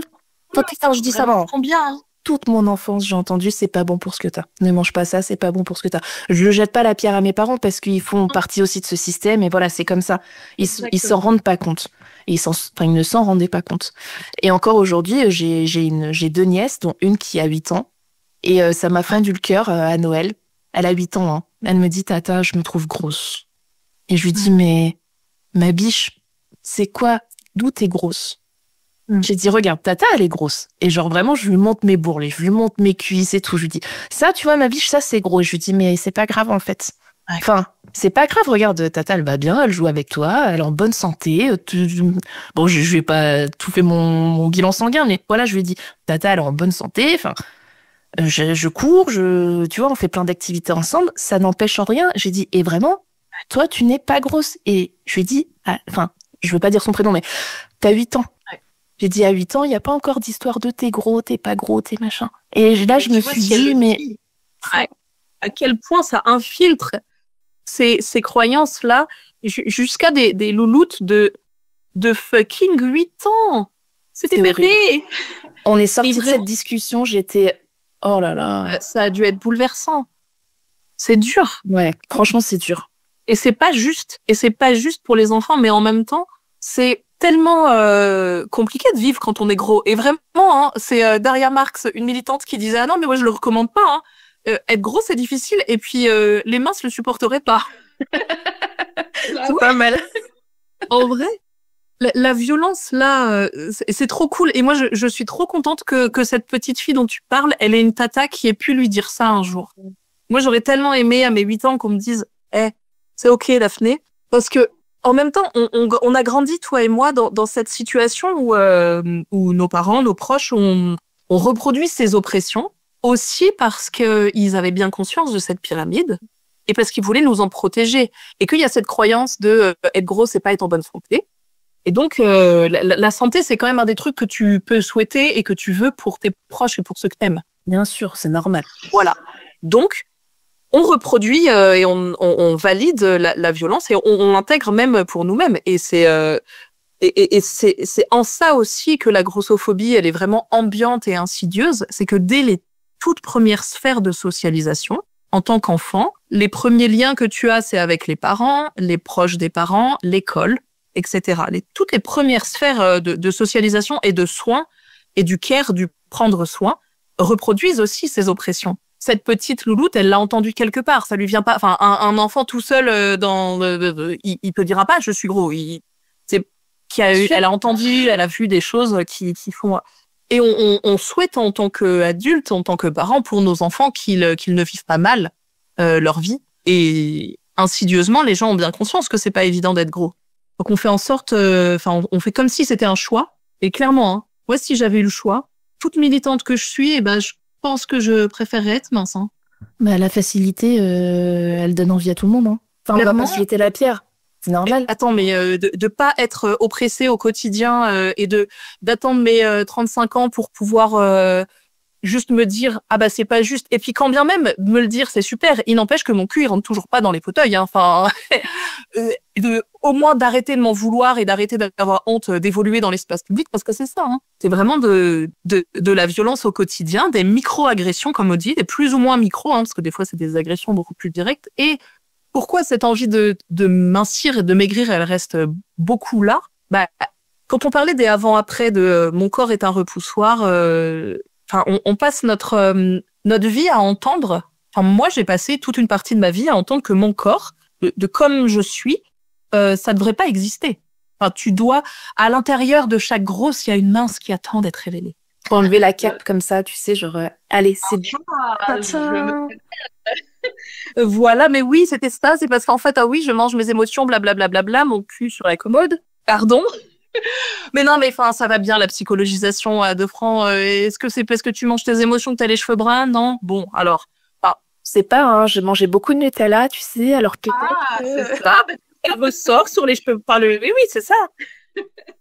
Mais enfin, au bout d'un moment, la psychologie a 2 balles sur des trucs. C'est un petit peu plus complexe que ça, et de surpoids, etc. Mais quand on entend sans cesse que ce qu'on est ne doit pas exister, à un moment, on finit par le penser. Carrément. Et du coup, cette violence-là à vivre, et du coup, ça nous permet de légitimer tout ce qu'on entend aussi. Et du coup, ouais, tu peux me parler mal, tu peux me dire qu'il faut que je maigrisse, tu peux me dire qu'il faut pas que je sorte, que je marche dans l'espace public avec mes bras qui sont trop gros et qu'il faut que je couvre mes bras parce que, oh mon Dieu, cacher ce gras que je ne saurais voir. Et en vrai, à force de pas montrer des corps gros, à force de se cacher soi-même, même sans le vouloir, on donne aussi à voir à nos enfants cette honte-là d'être gros. C'est exactement ça, on donne du cachet en fait à tout ce qu'on nous dit, à tout ce qu'on nous met dans la tête, mais encore Encore la semaine dernière, tu vois, je suis allée sur Vinted pour faire un petit peu de shopping, puisque c'est l'été et que j'ai envie de robes. Bah, j'ai cherché des robes où il y a des manches. Parce que mettre en mode débardeur, et bah, je suis pas à l'aise et je me dis, bah oui, mais le gras de mes bras et machin. Et j'ai vu des super belles robes avec des dos nus, des machins. Et je me suis dit, bah non, parce que sur mon dos, il y a plein de bourrelets et c'est moche. Et je les ai pas achetés. Et après, je me dis, mais, et vraiment, genre, je ne le fais pas parce que je n'y arrive pas à passer le cap. Et en même temps, je suis hyper énervée contre moi de me dire, mais putain, mais Pauline, qu'est-ce que t'en as à foutre? Mais j'arrive pas encore à passer le cap, tu vois. C'est dur. En fait, t'as un petit tas d'émotions de merde. Et c'est hyper contradictoire à vivre et c'est hyper dur. Exactement. Et c'est hyper dur. Et vraiment, tu vois, moi, je pose à poil sur les réseaux sociaux quand même. Littéralement, mon compte Instagram, c'est très peu d'habits parce que c'est dur de trouver des habits beaux quand on est gros. Donc, c'est beaucoup plus facile de poser à poil. Il y a des assises qui existent, hein. C'est ça, la nudité. Non, mais au-delà de ça, et toute militante que je suis, et vraiment, je suis assez radicale sur certains points. Et ben, il y a quelques années, j'ai un autre de mes cousins qui se mariait, et le pataquès dans ma tête. Mais autant te dire que c'était compliqué comme pas possible de trouver une tenue.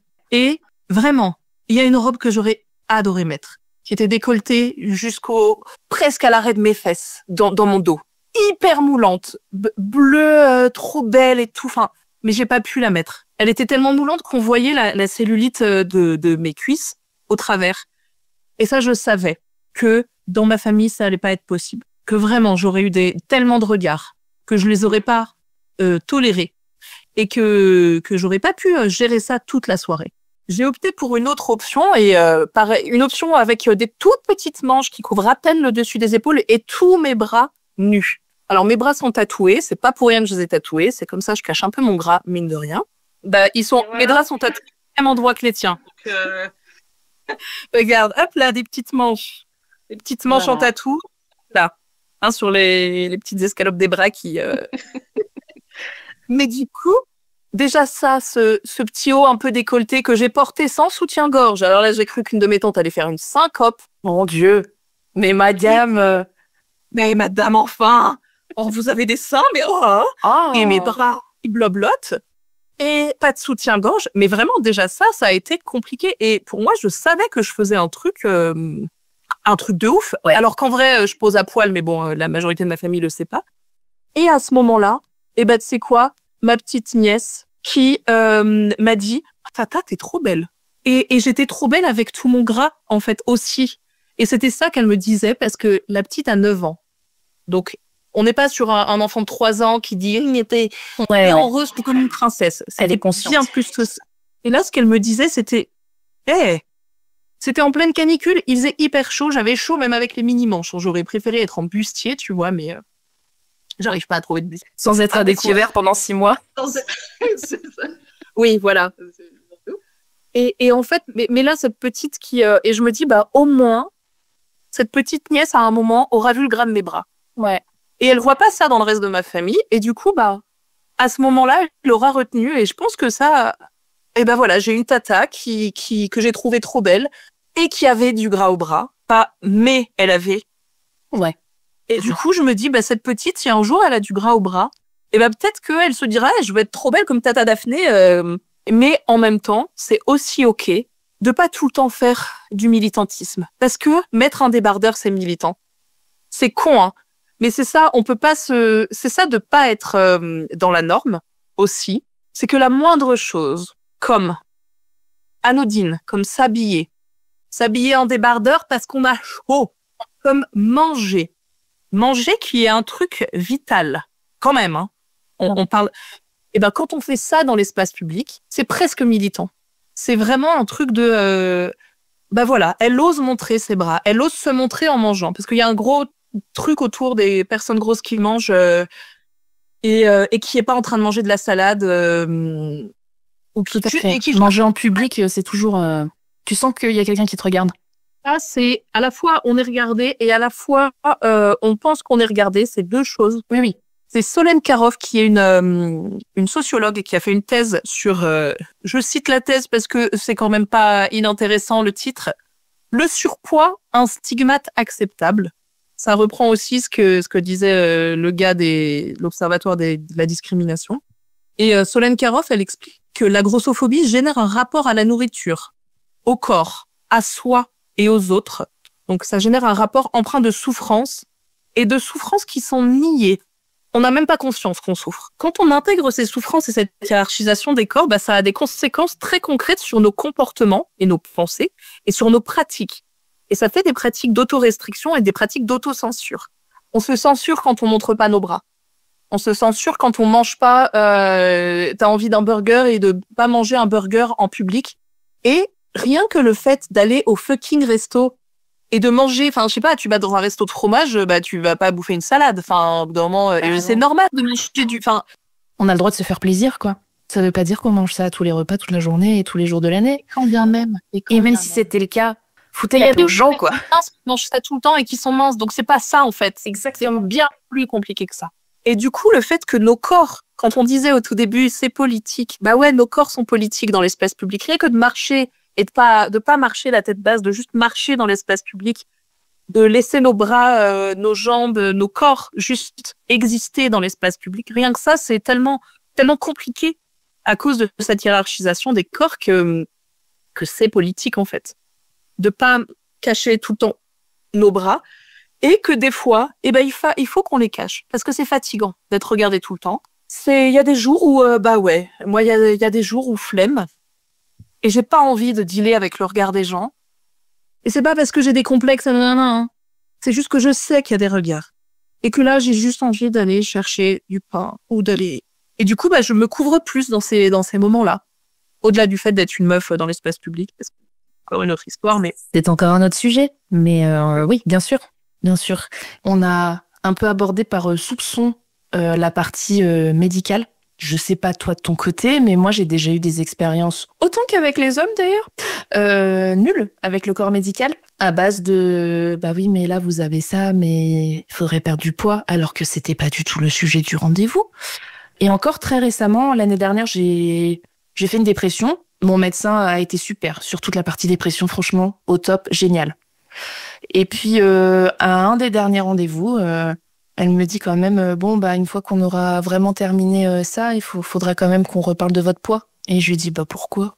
Ça va, quoi. Vous voyez bien, on fait des prises de sang, on se voit tous les mois. Vous voyez bien que... Mais ok, parlons-en. Le mental ne va pas, mais du coup, pour mon poids, on voit bien que la machine de mon corps fonctionne très bien, quoi. Non, mais oui, mais vous savez, ça serait bien et tout. J'ai dit, ouais, on en reparlera. J'ai pas repris rendez-vous. Parce qu'en fait, pour moi, ça n'avait pas lieu d'être, en fait. À chaque fois que je fais une prise de sang, mon médecin me dit « Ah elle est parfaite, on la garde comme référence. » Alors pourquoi est-ce que tu me fais chier en me disant qu'il faut que je perde du poids ? Crois bien que si j'y arrivais, en fait, je ferais déjà 20 kilos de moins, quoi.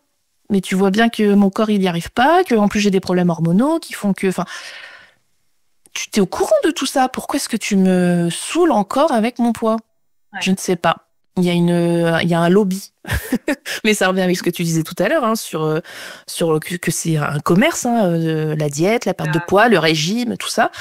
Mais il y a vraiment un lobby sur les gros qui doivent perdre du poids, et les médecins, consciemment ou pas, j'en sais rien, ils y vont, quoi. Là, dans ce que tu décris, pour quelle raison médicale ? C'est ça. Il n'y a aucune raison médicale. Et quand bien même on me trouve des raisons médicales, alors trouvons un traitement. Il n'existe pas de traitement à une pathologie qui n'existe pas. C'est pour ça que je suis contre le terme obésité et le surpoids médical, nanana.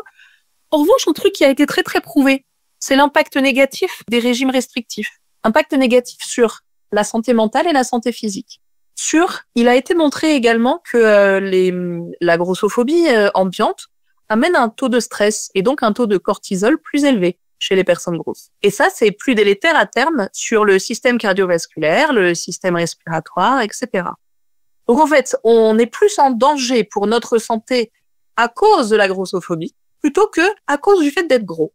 Parce que, je le disais un peu plus tôt, le paradoxe de l'obésité, etc., il y a vraiment des études montrent que c'est protecteur, un petit surpoids. Pour les AVC, par exemple, il y a des meilleures récupérations et des moins grosses conséquences Pour le coup, ça, c'est mon travail salarié. Je travaille en rééducation et voilà, c'est professionnel de santé. Donc, venez pas attraper ma veste. Et puis, si vous voulez venir l'attraper, n'hésitez pas. J'ai 2-3 trucs qui peuvent rentrer. Et vraiment, c'est là, dans ce que tu décris d'un point de vue médical, est-ce que c'est le médecin qui te parle ou est-ce que c'est l'humain derrière et ses croyances? Parce que il y a très peu de cours sur le surpoids, sur l'obésité et sur les réelles conséquences. Il y a des croyances sur mais enfin, faites un peu d'activité physique, etc. Puis ça ira, sans connaître réellement problématiques autour de la grosseur, les problématiques du surpoids, etc.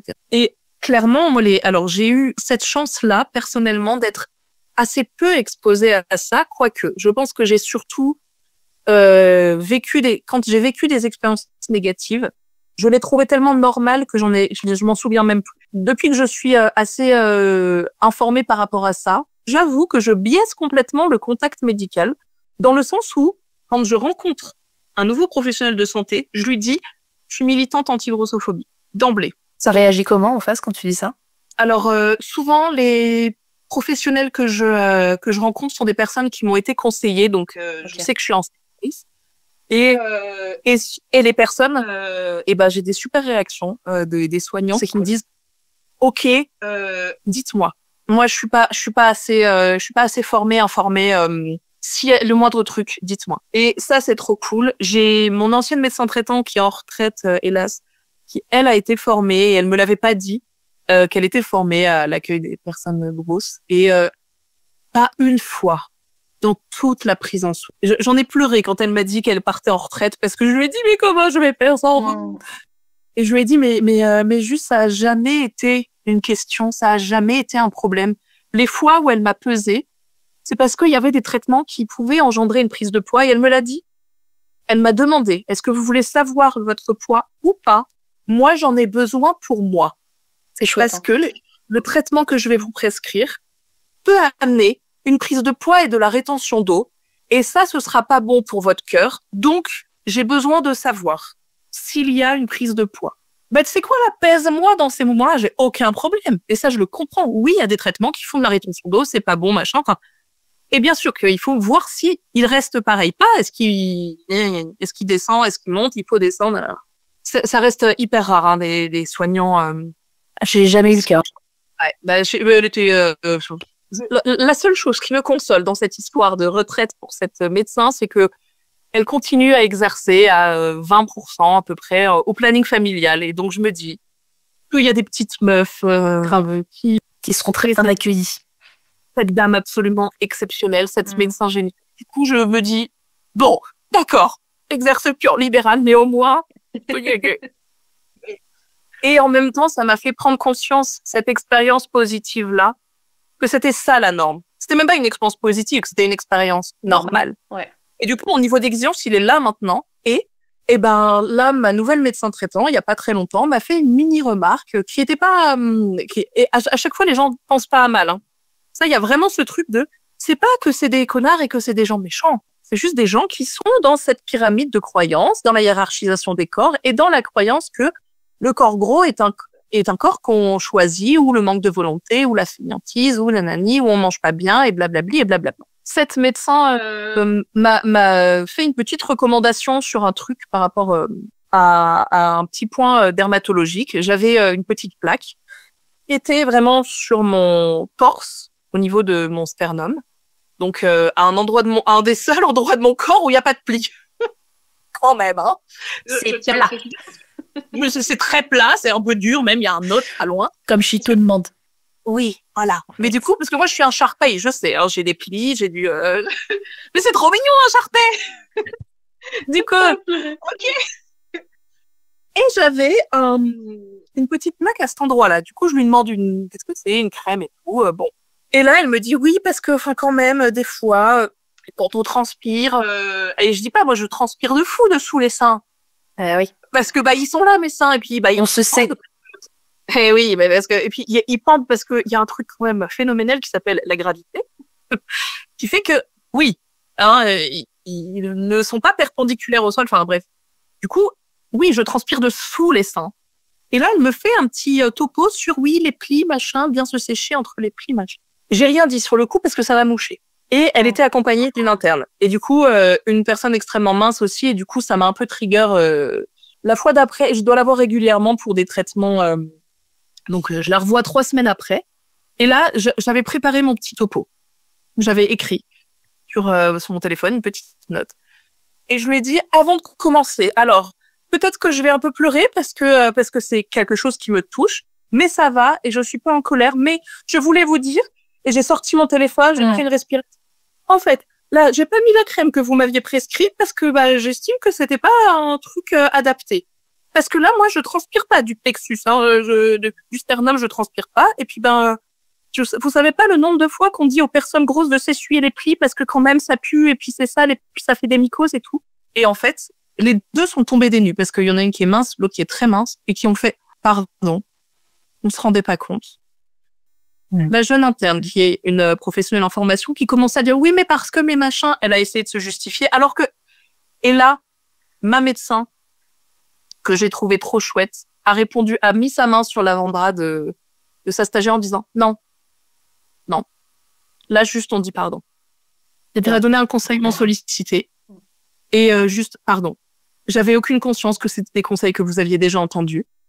Et du coup, je lui ai rappelé que je travaillais auprès de personnes âgées qui, en plus, ont des plis de peau parce qu'ils sont âgés et que du coup, les recommandations de faut bien s'essuyer parce que les mycoses et j'étais une des premières personnes à les donner. Donc, et là, moi, j'aurais jamais pu faire ça il y a 5 ans, hein, et c'était difficile de dire ça parce que j'ai eu peur qu'après elle me considère comme une patiente réfractaire et comme. Ouais, c'est ça en fait. T'as peur de passer pour la meuf chiante, quoi. Cette grossophobie médicale, c'est un des premiers sujets de non-accès aux soins. On se prive de soins en tant que personne grosse parce qu'il y a cette peur-là. Et que si à chaque fois que tu vas chez le médecin pour une otite, on te dit monter sur la balance, il y a un livre qui s'appelle Monter sur la balance d'abord, qui est sorti il y a pas longtemps. J'ai pas eu encore le temps de le lire, mais je sais qu'il est hyper chouette de toutes les militantes sur ça. Vraiment, quand t'as une otite, c'est pas parce que t'es grosse, quoi. Et tous nos problèmes de santé, et il y a quand même cette tendance à ne pas aller explorer les problèmes de santé plus. Et il y a vraiment un retard diagnostique qui a été montré, qui vient même, si on a peur d'aller consulter, on va moins souvent chez le médecin. Si le médecin, pendant 5 consultes, il nous dit perdez du poids, vous avez mal au genou, perdez du poids, vous avez mal au genou, perdez du poids. Bon, d'accord, on va faire une IRM. Ah, vous avez ça en fait au genou. Voilà. Et en plus de ça, on peut même se poser une question. Est-ce que quand on nous dit le poids, c'est un rapport, c'est un facteur de risque pour telle maladie, est-ce que c'est le poids ou est-ce que c'est le retard diagnostique? La maladie, elle s'est empirée, qui n'a pas de rapport avec, de rapport de causalité avec le poids, mais plus de la conséquence de, oui, si tu vas consulter beaucoup plus tard parce que t'as mal au bide et en fait t'es en train de te taper je sais pas quoi dans ton estomac, un ulcère, un truc, et en fait tu sais très bien qu'on va te dire c'est parce que vous avez une grande perte du poids, madame. Ça c'est une part de des discriminations médicales qui sont à questionner aussi. Et de façon très concrète, la discrimination médicale, la grossophobie médicale, c'est aussi les brassards de prise de tension qui sont pas à la bonne taille. Purée, mais oui. La dernière fois, elle en avait un nouveau. Ça passait pas. Elle m'a dit, je vais prendre l'ancien. Oui. Oui. Mais pourquoi est-ce que c'est pas adapté, madame? Je comprends pas. Pourtant, vous en avez des patients gros, minces, je sais pas, toutes morpho, quoi. C'est 20% de la population. Ça veut dire qu'il y a 1/5 de la population. Pardon, il y a mon chien, il grogne, il est pas content. Il en a marre, lui aussi. Oui, t'as raison, le chien.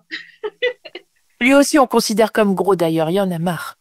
La dernière fois que je suis allée consulter mon sage-femme, c'était une des premières fois que je le consultais et absolument un praticien absolument exceptionnel qui est hyper inclusif sans s'en rendre compte. La table d'auscultation était suffisamment solide pour pas trembler quand je me suis assise dessus. Tu sais c'est vrai qu'il y a ça aussi. Ou même quand je vais me faire tatouer, la table du tatoueur. À chaque fois, je suis en mode, elle va tomber ou ça va aller? Il y a ça, cette charge mentale là sur la solidité des meubles, qu'ils soient des meubles d'auscultation médicale ou des meubles. C'est vrai, hein. Ouais. Et oui.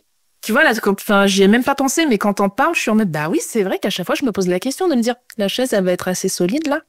Quelle charge mentale. L'ascenseur aussi. Là. Alors, en vrai, les ascenseurs, c'est hyper solide, hein, mais... Ouais, mais tu sais, quand t'es 2-3 à rentrer dedans et tu regardes les autres et tu dis, ça va pas passer là si vous montez, monsieur. Ça va pas aller. Ah. Et oui. On évolue dans un monde qui est fait par et pour les minces. Et pour les hommes aussi. Mais c'est pas le sujet. Mais j'aime bien le dire. J'aime bien le rappeler. Mais si. Et c'est complètement lié, hein, parce que, oui, bah, en fait, ça me paraît tellement évident que je le dis même plus parce que je suis... Moi, j'adore le rappeler. Je trouve que c'est très important. Mais tu as entièrement raison. À propos de par et pour les hommes, d'ailleurs, par et pour les hommes minces, les ceintures de sécurité dans les bagnoles, c'est testé, pas pour nous. C'est fait sur des mannequins masculins, minces. Donc clairement, un coup de frein, et ben c'est pas les mêmes. Voilà. Ça va pas être les mêmes caractéristiques, ouais. Mais pour la poitrine, hein, les ceintures de sécurité, enfin, gros sujet, insupportable. Et oui. Pour en revenir au pan médical, tous les médicaments sont testés, pas sur les gros. Ok. Il y a certaines pilules qui ne fonctionnent pas pareil. Aussi, des pilules contraceptives? Oui, et des pilules abortives. En fait, le tissu adipeux est un tissu qui produit des hormones, et du coup, ça change les taux hormonaux, etc. D'une part. Et d'autre part, c'est pas testé. Certains médicaments sont pas adaptés et ne fonctionnent pas. Il y a plusieurs cas d'IVG qui n'ont pas été efficaces parce que les pieds sont pas suffisamment dosés. Je savais pas du IRH. Ouais. Tout l'accès, tout le pan gynécologique, hein, il y a un gros pan VSS, les violences gynéco et obstétriques, qui ça peut faire l'objet de tellement de sujets, et petite spécificité aux personnes grosses aussi. Hein. Mais alors ça m'est pas arrivé personnellement, mais il y a beaucoup de femmes grosses qui enceintes. Déjà, l'accès à la maternité et tout ça, c'est hyper compliqué. L'aide à la grossesse, si t'es au-dessus d'un certain IMC, t'y as pas accès.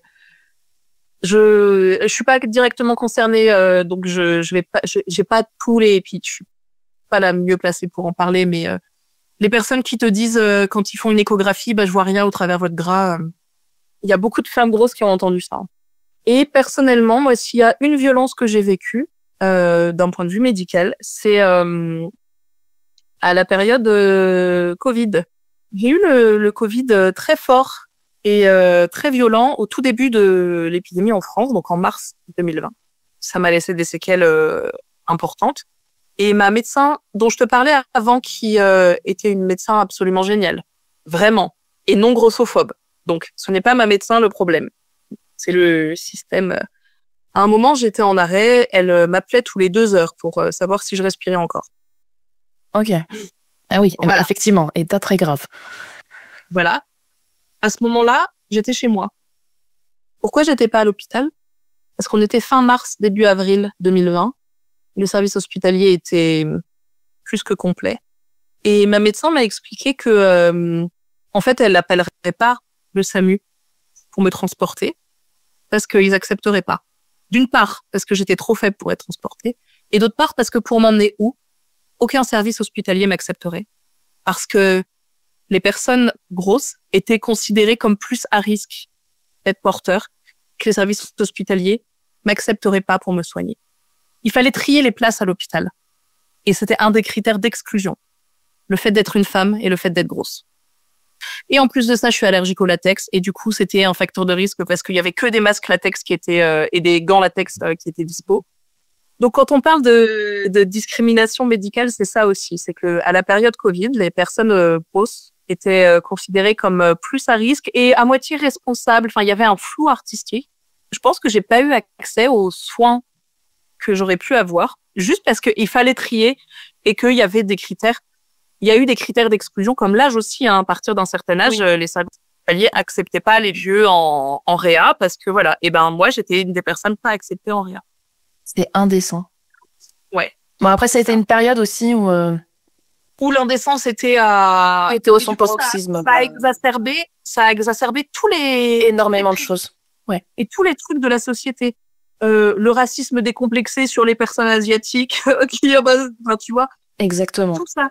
Et ça, c'était une période qui a juste mis Ça a ressorti tous les trucs un peu cachés, mauvais cachés. Alors là, c'était du coup, panique à bord. Donc l'être humain était à son comble de sa beauté. Voilà, exactement. Mais purée, je suis désolée que tu aies vécu ça. Déjà, parce que c'est nul, vraiment moche. Et je suis contente que ça aille mieux aujourd'hui. Ça va nettement mieux. Et ça a permis, cette période, mine de rien, j'avais pas encore pris conscience de tout l'enjeu politique et systémique du corps gros. Et ça a été une des périodes de prise de conscience aussi de « Ah, mais c'est plus grand que moi » et tout ça. Donc, ça a aussi permis ça, entre guillemets. Dans la douleur, mais j'entends. Oui. C'est souvent comme ça, de toute façon, qu'il y a les déclics qui se font. Malheureusement, c'est souvent comme ça. Oui. Bah oui. Est-ce que tu avais des choses à rajouter ou est-ce que tu veux qu'on conclue? En chose à ajouter, un des trucs qui est très très important et qu'on s'est dit en off, c'est que la grossophobie, c'est notre mode par défaut à tous. Vraiment. Et que c'est hyper violent de prendre conscience d'à quel point on a été violent avec nous-mêmes. Et je dis même pas qu'on n'a pas été suffisamment bienveillant. Non, qu'on a été violent avec nous-mêmes. C'est de la violence. C'est une violence qui est invisibilisée et c'est une violence qu'on reproduit sur nous-mêmes et sur les autres. Mais voilà. Être gros, ça veut pas dire qu'on n'est pas grossophobe. Vraiment. C'est vrai. T'as raison de le dire. Et ça, c'est notre mode par défaut à tous. On grandit dans un monde qui est tellement grossophobe que c'est intériorisé et que ça demande du temps, beaucoup de travail et des confrontations avec soi-même, avec nos idées, nos croyances sur nous-mêmes qui piquent. Hein. Clairement, ça pique. C'est pas agréable et des fois, on peut pas le faire parce que on a d'autres choses à foutre dans la vie que de s'éprouver et d'aller trifouiller dans nos croyances et tout ça. Donc voilà, je pose ça là et vraiment aimons-nous déjà avec rien que le fait d'en entendre parler, d'accepter, d'écouter. Ouais, je vais dire un petit truc sur les mots qu'on utilise. Parler de nous. Moi, il y a un mot que j'aimerais bien qu'on interdise pour parler de nous-mêmes. C'est le mot assumer. Oui, c'est un truc que j'ai utilisé en off et même peut-être dans cet épisode. Oui, peut-être. Mais en vrai, c'est parce que c'est le mot qu'on entend tout le temps. Mais en vrai, on assume un fardeau. On assume une responsabilité. On assume une erreur. Étymologiquement, ça veut dire prendre à sa charge. Nos corps sont pas des erreurs. Nos corps sont pas des erreurs à assumer. Déjà, de changer les mots pour parler de nous-mêmes, de s'autoriser à dire qu'on est grosse. Voilà, ce qu'on disait au début de l'épisode. Et non, on n'est plus en train de s'assumer. Non, on assume une erreur. C'est un comportement, c'est quelque chose qu'on choisit. Enfin, quand on assume quelque chose, c'est j'ai fait une erreur, j'ai pas fait le bon choix quelque part. Mince, je présente mes excuses et tout ça. Eh ben non, nos corps sont pas des erreurs. On n'a pas choisi le corps qu'on a quand on est gros. Vraiment, hein. Si on avait le choix, je connais très peu de grosses qui voudraient rester grosses. Si on n'était pas dans une société grossophobe, je dis pas. Mais donc, viens, on se dit que nos corps sont pas des erreurs. Et ça commence par là aussi le choix des mots. Les choix des mots pour comment on accepte de ce qu'on entend aussi, enfin, ce qu'on dit de soi et ce qu'on entend des autres. Les petits mots sur le fat talk. Oh là, on a mangé comme des gros. Non. Ça mange comment? Moi, maintenant, je reprends, hein, mes potes et tout. Là. Ça mange comment, les gros? Parce que, enfin, moi, je suis grosse et du coup, je mange comment? Vas-y, dis-moi. Juste, et ça vient de faire perdre de cette valeur négative et insulte au mot gros. De dire aussi, mais non, mais toi, enfin, t'es pas grosse, t'es belle. Ah oui? Ah non, mais je sais que je suis belle. Et ça m'empêche pas d'être grosse. Et l'un n'empêche pas l'autre. Et puis, en fait, l'inverse de beau, c'est laid. L'inverse de gros, c'est mince. De plus accepter les, t'as un si joli visage, c'est dommage. Je l'ai entendu 56 000 fois. Et les gens pensent qu'ils nous font des compliments en disant ça. Et ça, c'est des compliments-merde. C'est pas des compliments. J'adore ce mot, complimerde. Complimerde. On n'accepte plus. Oh, mais toi, c'est trop bien parce que tu t'assumes pour une grosse. Non, Ça, c'est un complimerde. Qu'est-ce que les grosses, on devrait se cacher, on devrait pas exister, mais non, complimerde. Donc, c'est de le changer, de le dire, de le signifier des fois quand on a l'énergie, hein, quand on peut. Pour les personnes pas concernées par la grosseur, donc pas concernées par cette réalité d'accès au monde. C'est tout ce qu'on a dit là. Juste. Et pour nous, les personnes grosses qui sommes pas concernées par d'autres oppressions aussi, enlevons nos œillères de non concernés et vraiment de tenter d'écouter sans contredire, de juste écouter. Écoutez-nous les minces quand on vous dit qu'il y a des choses qui sont compliquées et dites pas oui parce que moi aussi, quand je m'ai pris j'ai un bourrelet. Tais-toi, écoute. Sans interpréter les expériences, sans essayer de relate et de dire oh oui moi aussi pareil. Non, toi pas pareil parce que toi t'es pas grosse. Laisse-moi de l'espace parce que je suis invisibilisée partout. S'il te plaît, quand je te parle de mon expérience, écoute. Mais comme les minces peuvent parler en disant j'ai du mal à m'habiller parce que je fais un 32 et que c'est la galère. Exactement. Mais tu n'es pas mais ça c'est du body shaming, c'est de l'accès et c'est de la diversité des corps. C'est pas une histoire de grossophobie et on n'est pas discriminé pareil parce qu'on est mince, on n'est pas discriminé pareil. Enfin, voilà. Quand on parle de discrimination, et ça dépend de quoi on parle. Enfin, moi, quand je viens parler de l'accès aux vêtements, c'est pas juste pour me plaindre que j'ai envie de m'habiller, d'être une princesse et d'avoir plein de robes. C'est juste que non, ça n'existe pas et je ne peux pas m'habiller alors que c'est la loi de s'habiller en France. On n'a pas le droit d'évoluer tout nu. Non, mais franchement, je serais bien moins embêtée si on avait le droit de se balader tout nu tout le temps et que c'était pas un problème. Et qu'on n'était pas en danger dans l'espace public si on avait le l'air. Et vraiment, gardons à l'esprit que cette oppression et ces discriminations, elles ont été très, très, très longtemps invisibilisées. Hein. La grossophobie, ça vient depuis les années 2000 seulement comme un mot. Ça n'existait pas avant. Et c'est très, très, très récent dans les études sociologiques. Hein. Ça date de 2010, les premières études. Donc, c'est encore tout frais comme discrimination. Ce n'est pas dans la loi. Il y a plein de discriminations qui sont punissables par la loi. Celle-ci, non. Peut-être pour les personnes minces aussi, de relayer le discours des personnes grosses sans le prendre pour soi, mais de juste relayer. Parce que le grand public a tendance à quand même plus écouter les personnes pas concernées par un sujet. Aussi parce que les militantes grosses sont souvent taxées de prôner l'obésité. Je fais les guillemets. Mais perso, je prône pas l'obésité. Hein. Moi, là, je reprends les mots de Daria Marx, qui est une militante de Gras Politique, un collectif très important, qui explique juste que non, mais en fait, on se bat pour que un Français sur 5 ait le droit d'exister sans être jugé ou moqué. On prône rien du tout, juste le droit d'exister. Enfin, aujourd'hui, par rapport au droit français, c'est pas illégal d'être discriminé ou insulté en raison de son poids. Donc, il y a un truc à faire peut-être aussi au niveau des pouvoirs publics, mais ça, c'est une autre... C'est une autre histoire, c'est encore plus haut que nous. Oh oui. Et vraiment, d'habituer nos yeux, ça, c'est un truc qui me paraît primordial. D'habituer nos yeux pour que ça fasse plus bizarre quand on voit des gros. Et quand on se voit nous-mêmes. De se dire...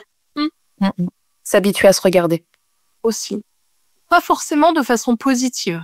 Parce que on a tellement été habitués à se voir négativement. Se voir positivement, c'est l'autre côté du continuum, c'est chaud. Mais juste de se voir déjà de façon neutre. Ouais, c'est ça. Juste se dire c'est un fait. Bon, là, il y a ça, là, il y a ci. Et sans se dire c'est mal ou c'est bien, juste mon corps il est comme ça. Et je le vois, juste pour que ça s'imprime sur nos rétines et que ça devienne moins anormal. Et pour ça, entourons-nous de personnes, de représentation de personnes grosses aussi. Dans nos feeds d'Insta, voilà ce que je voulais ajouter. C'est une très belle conclusion, je trouve.